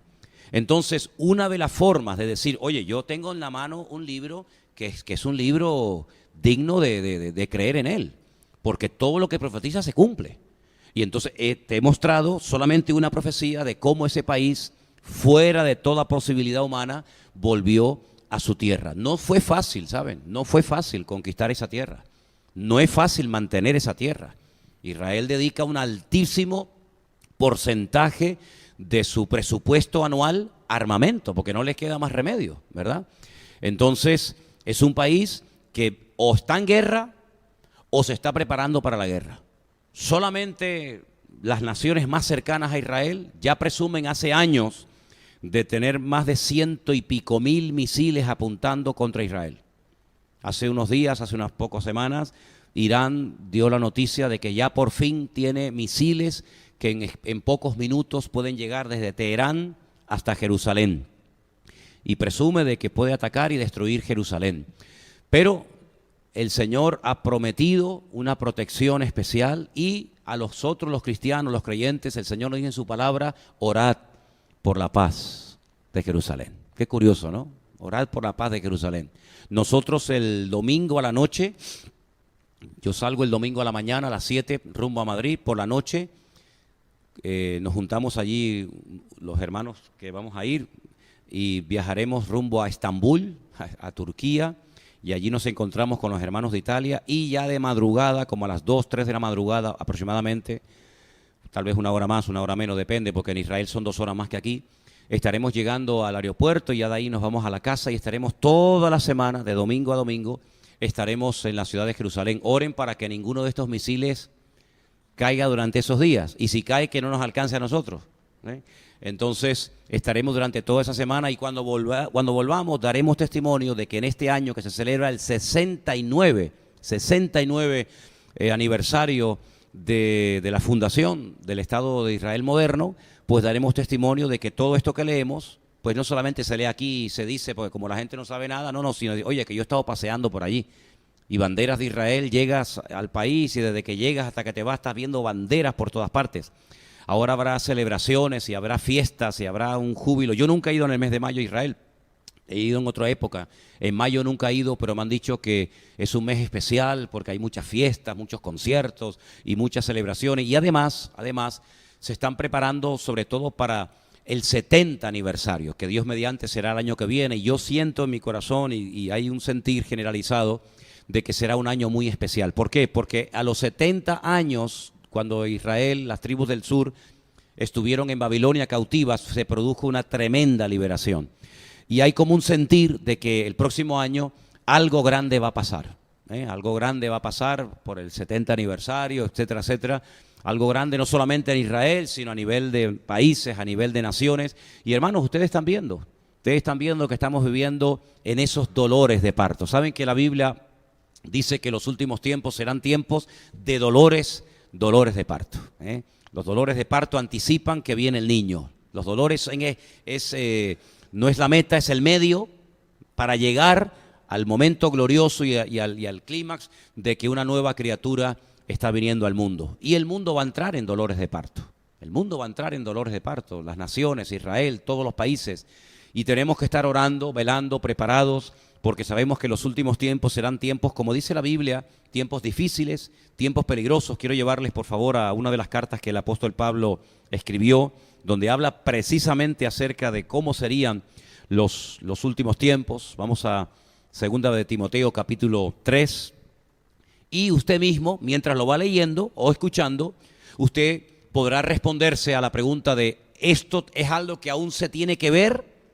¿O esto es algo que ya es normal y cotidiano en nuestros medios de comunicación? Bueno, tú mismo vas a responderte a la pregunta. 2 de Timoteo, capítulo 3, versículo 1.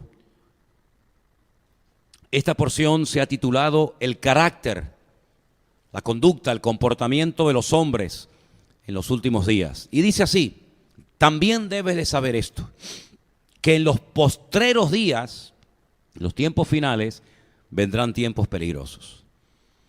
Porque habrá hombres amadores de sí mismos, avaros, vanagloriosos, soberbios, blasfemos, desobedientes a los padres, ingratos, impíos, sin afecto natural, implacables, calumniadores, intemperantes, crueles, aborrecedores de lo bueno, traidores, impetuosos, infatuados, amadores de los deleites, más que de Dios, que tendrán apariencia de piedad, dice aquí, pero negarán la eficacia de ella. A estos evita, porque de estos son los que se meten en las casas y llevan cautivas a las mujercillas, cargadas de pecados, arrastradas por diversas concupiscencias, que están siempre aprendiendo y nunca pueden llegar al conocimiento de la verdad. Y de la manera que Janes y Jambres resistieron a Moisés, así también estos resisten a la verdad, ¿verdad? ¿Cómo se puede resistir? ¿Cómo se puede ser rebelde a la verdad? Pues aquí está. Hombres corruptos de entendimiento, réprobos en cuanto a la fe. Dice, pero no irán adelante, porque su insensatez será manifiesta a todos, como también lo fue la de aquellos. Pero tú has seguido mi doctrina, conducta, propósito, fe, longanimidad, amor, paciencia, persecuciones, etcétera, etcétera, etcétera. Y ahora el versículo 12 es muy bueno porque dice, también todos los que quieren vivir piadosamente, santamente, en Cristo Jesús, padecerán persecución. De una u otra manera, el verdadero creyente no puede pasar desapercibido, ni en lo natural, ni en el mundo espiritual. Un verdadero creyente, una verdadera hija, un verdadero hijo de Dios pasa desapercibido. Es imposible, totalmente imposible. Si la presencia de un cristiano. Hace años había un pastor que tenía una iglesia en la península y él decía mucho esta frase, no es mía, es de él, solamente la tomo y la repito. Decía, Satanás teme a un santo iluminado. Siempre decía esa frase, era una frase que era muy típica de él, ¿no? Satanás teme a un santo iluminado. Y el diablo sabe perfectamente que los creyentes le causamos problemas. Por eso a quien más ataca es a los creyentes. Por eso los creyentes, sabiendo esto, tenemos que estar preparados, velando, orando, cubriéndonos las espaldas, orando los unos por los otros, ¿verdad? Cerrando puertas, no abriendo puertas, no dándole lugar al diablo. ¿No dice la Biblia, no deis lugar al diablo? ¿Sí o no? No deis, pues si dice no deis es porque le puedo dar. Con mi forma de hablar, mi forma de vivir, mi forma de actuar, ¿le puedo dar lugar al enemigo? Pues no se lo demos. Si el hablar negativamente mata la fe, no hablemos así. Si el actuar de una forma opuesta a los principios y valores cristianos le da lugar al enemigo, oye, pues no hagamos ese tipo de vida, sino todo lo contrario, marquemos una diferencia. ¿Que es difícil? Sí, cómo no. Y mire, el cristiano, lo dije el otro día, va a ser probado. ¿Se acuerdan el mensaje del domingo? El cristiano va a ser probado. ¿Cómo se sabe que una persona verdaderamente ha nacido de nuevo? Porque va a ser probado. Y una de las primeras pruebas que todos los cristianos hemos tenido, escúcheme, y si usted todavía no la ha tenido, no te preocupes. Si tú eres cristiano de verdad, el primer ataque te va a llegar, ¿sabes de dónde? De la familia. Dice, ¿cómo va? ¿Cómo me dice eso usted, hermano? Bueno, es que yo no estoy aquí para decirle lo que usted quiere oír. Yo estoy aquí para decir lo que dice la Biblia. Pero ¿cómo se va a poner en contra mía la familia? Bueno, déjeme que le ponga varios ejemplos, porque usted sabe que a mí me gusta predicar con ejemplos de la palabra. ¿Quién vendió a José a los enemigos? Los hermanos. Pero los hermanos, vamos a ver, los hermanos eran inconversos, eran paganos, eran idólatras. No. Eran hijos de Jacob.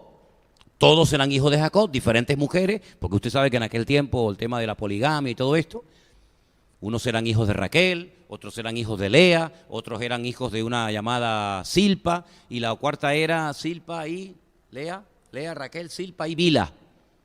Pero todos eran hijos del mismo padre. ¿Quiénes vendieron a José? Aquellos madianitas que iban rumbo a Egipto, sus hermanos. ¿Cómo llamaban los hermanos de José a su hermano? ¿Alguien se acuerda? El soñador. Mira, ahí viene el soñador. No dice la Biblia literalmente que le tenían envidia, pero ¿quién? Los hermanos. Bueno, ¿no dice la Biblia que los mayores enemigos a veces eran los de tu propia familia? Oiga, yo no me estoy inventando nada, Yo estoy diciendo lo que dice la Biblia. Es que a mí no me gusta. Bueno, eso ya no es problema mío. No fueron los hermanos de Cristo los que le dijeron, oye, mira, ¿por qué no vas a otros sitios para predicar, para que te conozcan? Porque dice que se escandalizaban de él, se avergonzaban de su hermano. Tenían que estar orgullosos de tener ese hermano, ¿no? Tener al Mesías como, vete lejos. Bueno, la Biblia dice que en los últimos tiempos, esto es fuerte lo que voy a decir, pero es que hay que estar preparado. Hay que estar preparado, y para estar preparado hay que oírlo todo. Dice que El padre entregará a la madre entregará a los hijos entregarán a los padres, ¿verdad? Llegarán a haber traidores dentro de los mismos familiares. Y tú dices, ¿cómo puede ser eso? Es que el corazón humano es malo, hermano. Perverso es el corazón del hombre, ¿sí o no? Tremendo. Y después llegó José a Egipto, y ¿quién lo compró? Potifar. Y Potifar, para Potifar, José era una bendición. Y para la familia era un competidor. ¿Cómo puede ser eso? Los hermanos dicen, no, bueno, yo contigo no quiero saber nada, vete. Y llegó Potifar, dijo, no, ven para acá. Es tremendo, ¿no?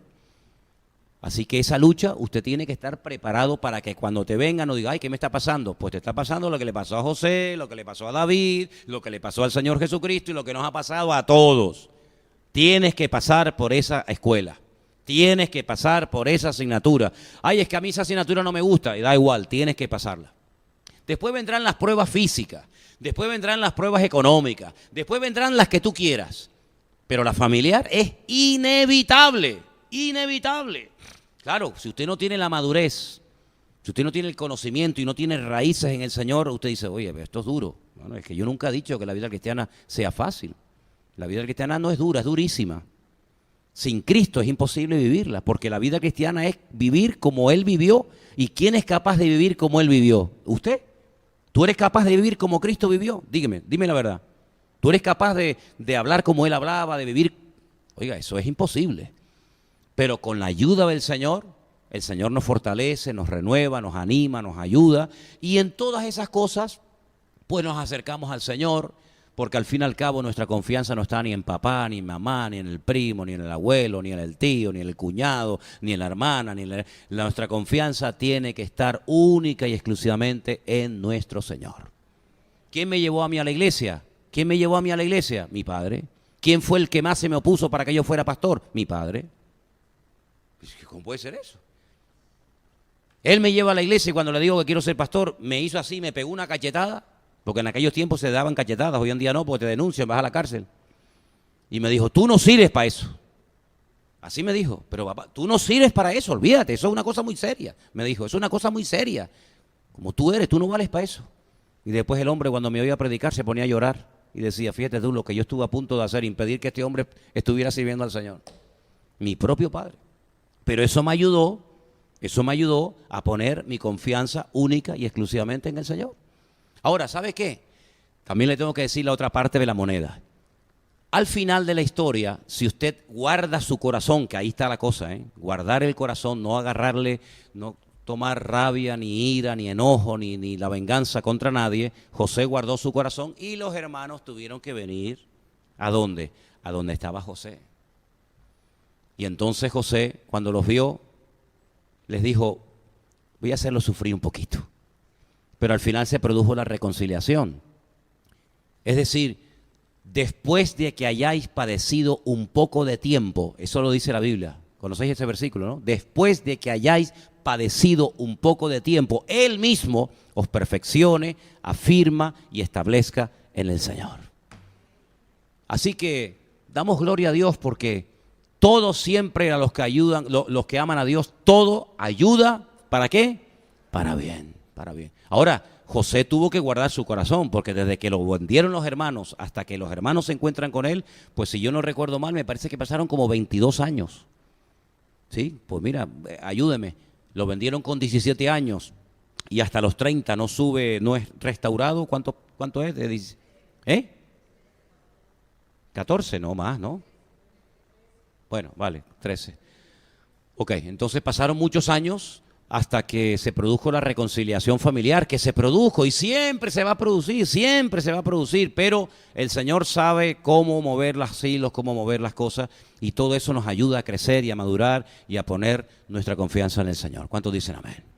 Así que, hermanos, en estos tiempos en los que estamos viviendo, tenemos dos opciones: o tirar la toalla como muchos hacen, o decir, no, yo me agarro al Señor, yo confío en el Señor, yo me agarro a Él, yo reclamo su palabra, yo oro, yo bendigo tu nombre, y venga lo que venga y pase lo que pase, yo confío en el Señor. Y como dijo aquel gran hombre de Dios, Daniel, lo volvemos a mencionar, propuso en su corazón no contaminarse.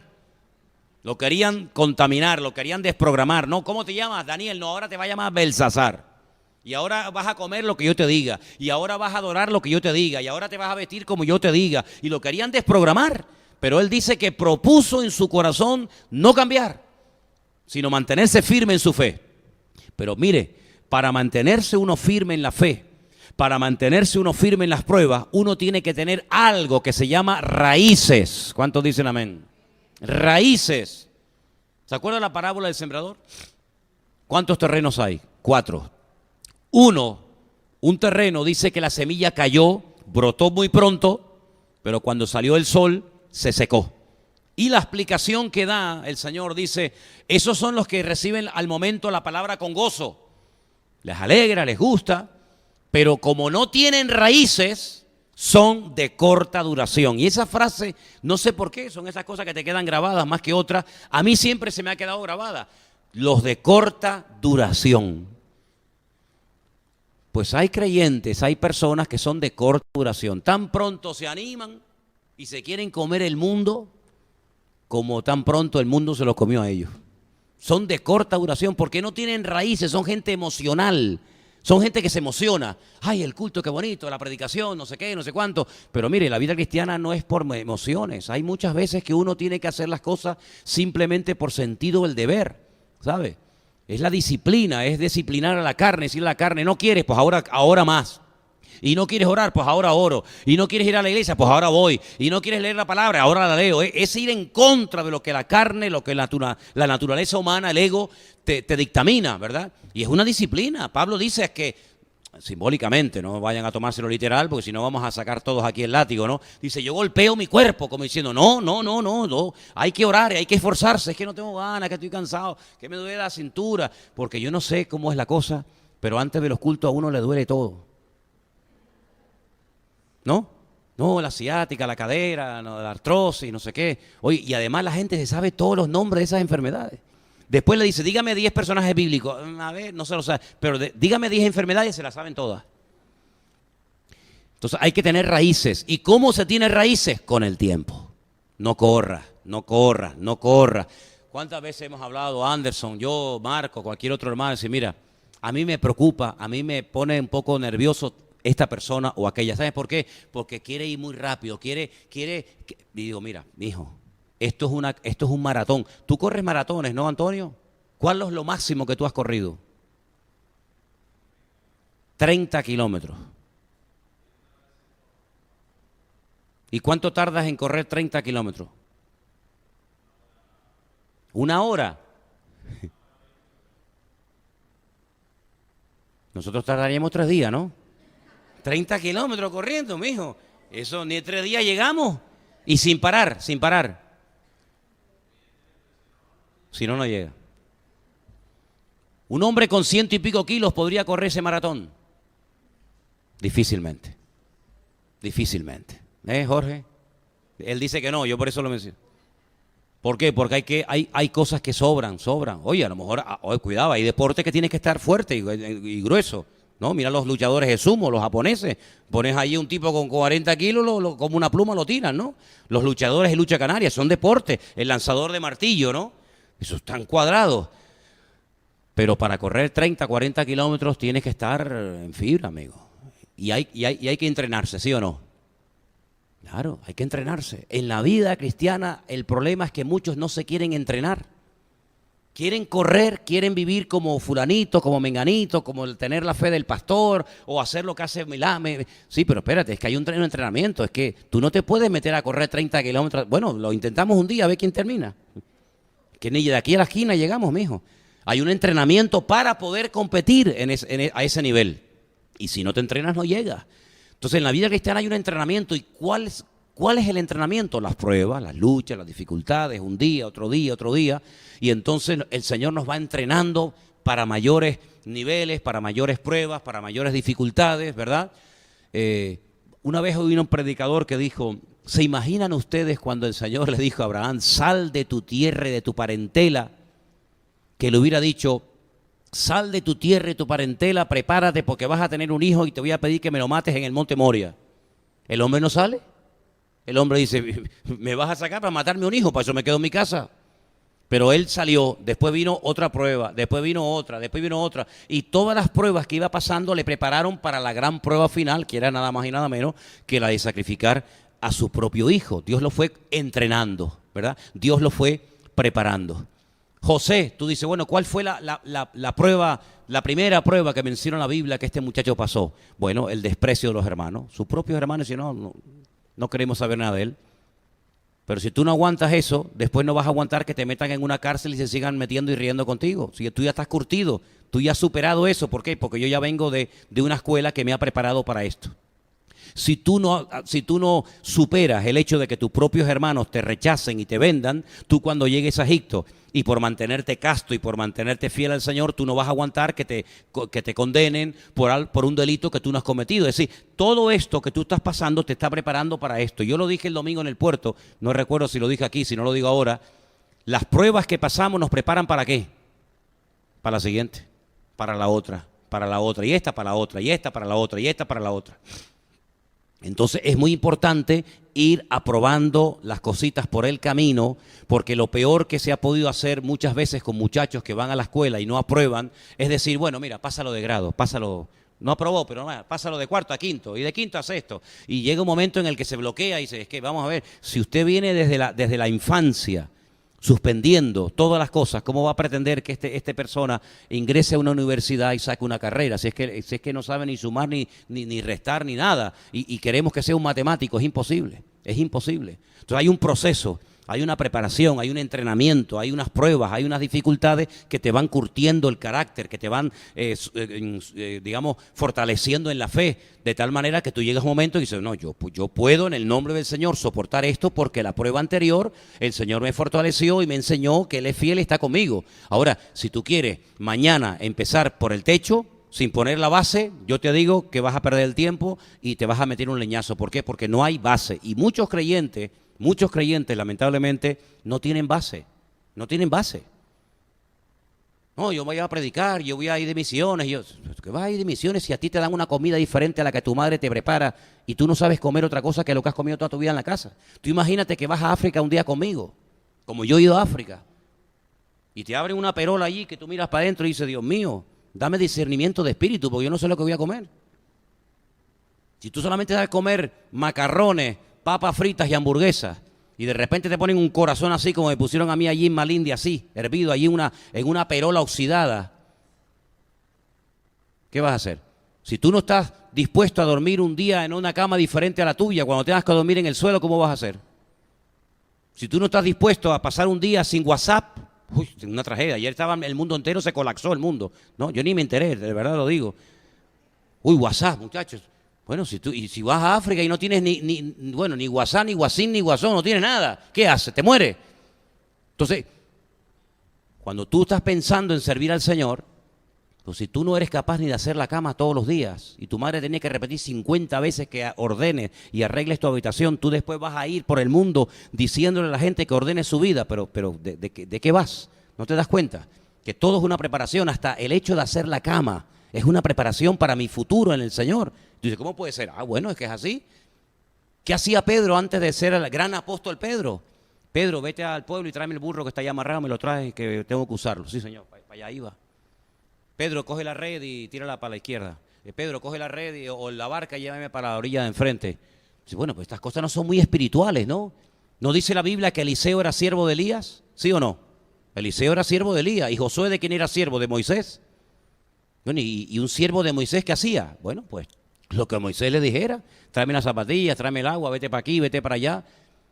Entonces era siervo de Moisés, era siervo de Elías, y después llegaron a tener sus propios ministerios, y después el Señor los usó y los bendijo. Pero si tú no eres, primeramente, no estás dispuesto a servir en lo natural, mira, ¿sabes cómo uno se prepara para el mundo espiritual? Sirviendo en lo natural. Pero hay gente que no, yo lo natural, como me vino aquí una vez uno, ¿se acuerdan? Estábamos aquí, Luis y yo, me acuerdo, hace 16 años, aquí estábamos poniendo la alfombra aquella azul que teníamos. Estábamos aquí y nos llega uno y, no, es que quiero hablar contigo. Digo, bueno, pues mira, escucha, nos hace falta mano. Agáchate, nos ayudas y mientras estamos agachados vamos hablando. Y me dice, no, yo no me puedo agachar. Digo, ¿por qué? Dice, no, porque yo soy cantante. No, entonces, ahí me levanté y yo digo, cantante. Dice, no, yo canto para Cristo. Entonces yo no me voy a poner aquí poniendo una moqueta. Bueno, digo, pues sigue cantando para Cristo. Que después ni cantó para Cristo, ni para Krishna, ni para nadie, ¿sabe? Porque si mi Señor Jesucristo se agachaba para lavarle los pies a los discípulos, eso es tan importante o más que echar fuera demonios. Es más, el que en lo natural no es fiel, tampoco en lo espiritual lo es. Por eso dice la Biblia que al vago, al que no quiere trabajar, hay que matarlo de hambre. Y usted dice, hermano, ¿dónde dice eso? ¿Dónde dice eso la Biblia? Bueno, la Biblia dice que el que no trabaja, que no coma. Y si no como me muero. Bueno, pues eso no es problema mío. La Biblia dice, el que no trabaja, que no coma. Entonces, ¿a quién hay que darle de comer? Al que trabaja, al que se esfuerza, al señorito, al vago, al que dice, no, yo, el Señor es mi pastor, nada me faltará. Muy bien, pero usted de mi comida no va a comer. Conmigo come el que trabaja. El flojo y el vago que se vaya a donde quiera. Porque eso dice la palabra. ¿Qué hizo el Señor Jesucristo? Aunque no lo dice, pero por sentido común. ¿Qué hizo el Señor Jesucristo 30 años en la casa con sus padres? Seguramente ayudar a sus padres. Yo no me imagino a Cristo levantándose a las 4 de la tarde. No me lo imagino, créanme de verdad, hermano. No me imagino al Señor diciendo, mamá, la comida. Papá, la zapatilla. Yo no me imagino a Cristo así, créanme de verdad, ¿eh? Yo creo que el Señor era un ejemplo en todo. Por lo tanto, el que no es fiel y responsable y esforzado en lo natural, dudo mucho de que lo sea en lo espiritual. Porque si te cuesta hacer una cama, ¿cómo te vas tú a meter en una lucha espiritual cuando tú no eres capaz ni de dominarte a ti mismo? Conocí a un hombre, a un hermano, que ya está en la presencia del Señor, tenía un apellido, parecía chino, pero no es chino, era argentino. Juan José Churroarín. Churroarín. Era de Buenos Aires, pero se fue a Entre Ríos y por allí, por una provincia. Y él montó allí en su provincia un seminario para preparar a gente que quería servir al Señor. Y él contaba en aquellos encuentros de pastores que íbamos cuando vivíamos en la península, que cuando venían los muchachos de diferentes provincias y del campo para prepararse para servir al Señor, cuando llegaban al terreno, los llevaba a un galpón y le decía, mire hermano, cojan esas asadas, esos picos y esas palas, vamos al campo. Los llevaba al carro. Allí los campos en esos países son una cosa tremenda, eso no se acaba nunca, ¿no? Y le decía, mira, quiero que me hagan una zanja, así como de 1,5 metros de profundidad, como 2 de ancho, me la hacen desde aquí hasta allá. Y venga, y las manos todas encallecidas. Terminaba el día y se iban a dormir. Al segundo día igual. Dice que al tercer día una vez llegó un muchacho y le dice, hermano, perdone que le haga esta pregunta. Aquí no se come nunca, porque llevamos 3 días haciendo zanjas y no hemos comido nada. Y él les decía, y aquella frase me quedó grabada, si usted no es capaz de controlar su estómago 3 días, usted no aguanta la presión de servir al Señor toda su vida. Fíjate tú qué entrenamiento, aquellos eran marines, aquellos eran los marines, los Navy Seals, los Estados Unidos. Pero es verdad, hermano, muchas veces las cosas pequeñas nos ponen nerviosos. Fíjate el WhatsApp, trajo un cataclismo al mundo, que no hubo WhatsApp un día. Pero ¿cuántos años vivimos sin WhatsApp? Yo le digo a mi abuelo, cuando vivía, abuelo, ¿usted tiene WhatsApp? Y me dice, ¿eh? Y qué bien vivíamos, ¿no? Por lo tanto, hermanos, todo lo que está sucediendo a nuestro alrededor, todas las pruebas que usted está pasando, mire, hágame esto. Dele gracias a Dios. Le está preparando el Señor para algo que a lo mejor no vemos, a lo mejor no entendemos, pero por algo el Señor está permitiendo que pasemos por eso. Y si aprobamos esta prueba, seguro que la próxima prueba, cuando el Señor la mande y lo crea conveniente, nos ha preparado para vivirla y afrontarla en victoria y en bendición. ¿Cuántos dicen amén? Por eso, una de las cosas que se ha dicho, y voy concluyendo, que una de las cosas que Dios hará en los últimos tiempos, sobre todo en Europa, es traer a mucha gente de Latinoamérica para que prediquen el Evangelio en Europa. Y usted dice, ¿y por qué? Por una sencilla razón. Porque el creyente europeo está burguesado.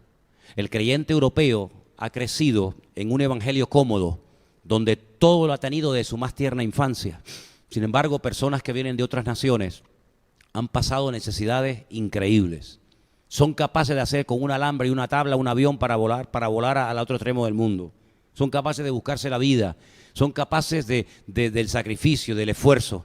Así que todas las circunstancias habidas y por haber de cada uno de nosotros, y cada persona es un mundo, todo eso es la escuela que Dios está preparando para estos tiempos que se avecinan y para estos tiempos finales. Porque mire, es verdad, son tiempos difíciles, son tiempos peligrosos, son tiempos de luchas, pero también son tiempos de mucha bendición. Porque la Biblia dice que en los últimos tiempos abundará el pecado, pero dice que donde abunda el pecado, sobreabunda la gracia. Me acuerdo cuando fuimos a Bolivia a abrir aquel comedor que estuvimos con los niños tantos años trabajando.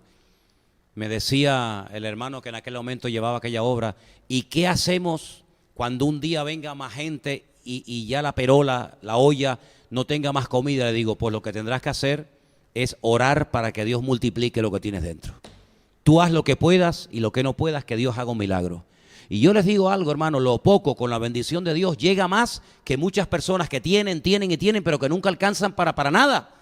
Por lo tanto, que el Señor nos dé sabiduría y corazones agradecidos para darnos cuenta de que estamos viviendo tiempos hermosos, donde vamos a ver profecías que se están cumpliendo, se van a cumplir de una forma tremenda. Y recuerde esto, el año que viene, el año 70 del aniversario de la restauración del Estado de Israel, va a ser un año tremendo. Y todo esto nos está preparando porque sabemos una cosa, pero como que a veces nos olvidamos. Por favor, hermanos, hermanas, chicos, jóvenes, vivan sabiendo que el Señor viene pronto. Dice, no, tengo que trabajar y tengo que pagar esto y tengo que pagar lo otro. Sí, hermano, está bien, pero mire, escúcheme una cosa, no se me olvide nunca de esto. Cristo viene pronto, Cristo viene pronto. El Señor no retarda su promesa según algunos la tienen por tardanza, sino que es paciente para con todos, para que procedan al arrepentimiento. Que hay que pagar, que hay que trabajar, que hay que ir para aquí, que hay que ir para allá, que hay que esforzarse. Amén, faltaría más. Pero por encima de todas esas cuestiones, recuerde siempre que aquí estamos de paso. Por mucho que trabajemos y por mucho que pintemos y por mucho que no sé qué, aquí estamos de paso, hermano, y el Señor viene pronto y quiere venir a buscar una iglesia preparada, con raíces, no con emociones. Las emociones no llegan en una parte, con raíces profundas en el Señor. Oye, que fulano me dio la espalda, amén. Que fulanito no me habla, amén. Oye, que se me cerró aquella puerta, amén. Todo eso Dios lo permite para formarte el carácter, para que estés preparado, para que puedas ser un cristiano maduro y robusto en el Señor, de tal manera que solamente nos quede un punto de apoyo en la vida. ¿Cuál? Nuestro Señor Jesucristo. Padre y madre podrán abandonarnos, pero el Señor nunca nos abandonará. ¿Cuántos dicen amén? Vamos a orar. Cierra ahí sus ojos donde está, incline su rostro y vamos a pedir la bendición del Señor para que en estos tiempos en los que estamos viviendo, el Señor nos fortalezca y nosotros podamos tener la madurez suficiente para probar todo lo que Él mande a nuestra vida, sabiendo que el Señor es bueno, Él es todopoderoso, aleluya. Quiero en este momento, mientras estamos todos orando, vamos a orar por esta petición que les acabo de mencionar, pero vamos a orar también ahora por este país, por esta situación, por Venezuela, que Dios ponga su mano. Yo sobre todo oro por el pueblo de Dios allá. Esos son los que nos deben de preocupar, nuestros hermanos en Cristo, el pueblo de Dios, que Dios ponga su mano. Y quiero pedirle en esta tarde a nuestro hermano Anderson que nos dirija en una palabra de oración. Quiero también pedirle a Elan que nos dirija en oración y a Jorge, nuestro hermano Jorge el portugués. Ustedes tres, por favor, uno detrás de otro. Vamos a orar y toda la iglesia, por favor, apoyando. Toda la iglesia unida, ahora, orando, clamando al Señor por estas peticiones. Amén. Gracias, Señor. Aleluya. Gracias, mi Dios. Te alabamos, Padre.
Jesús.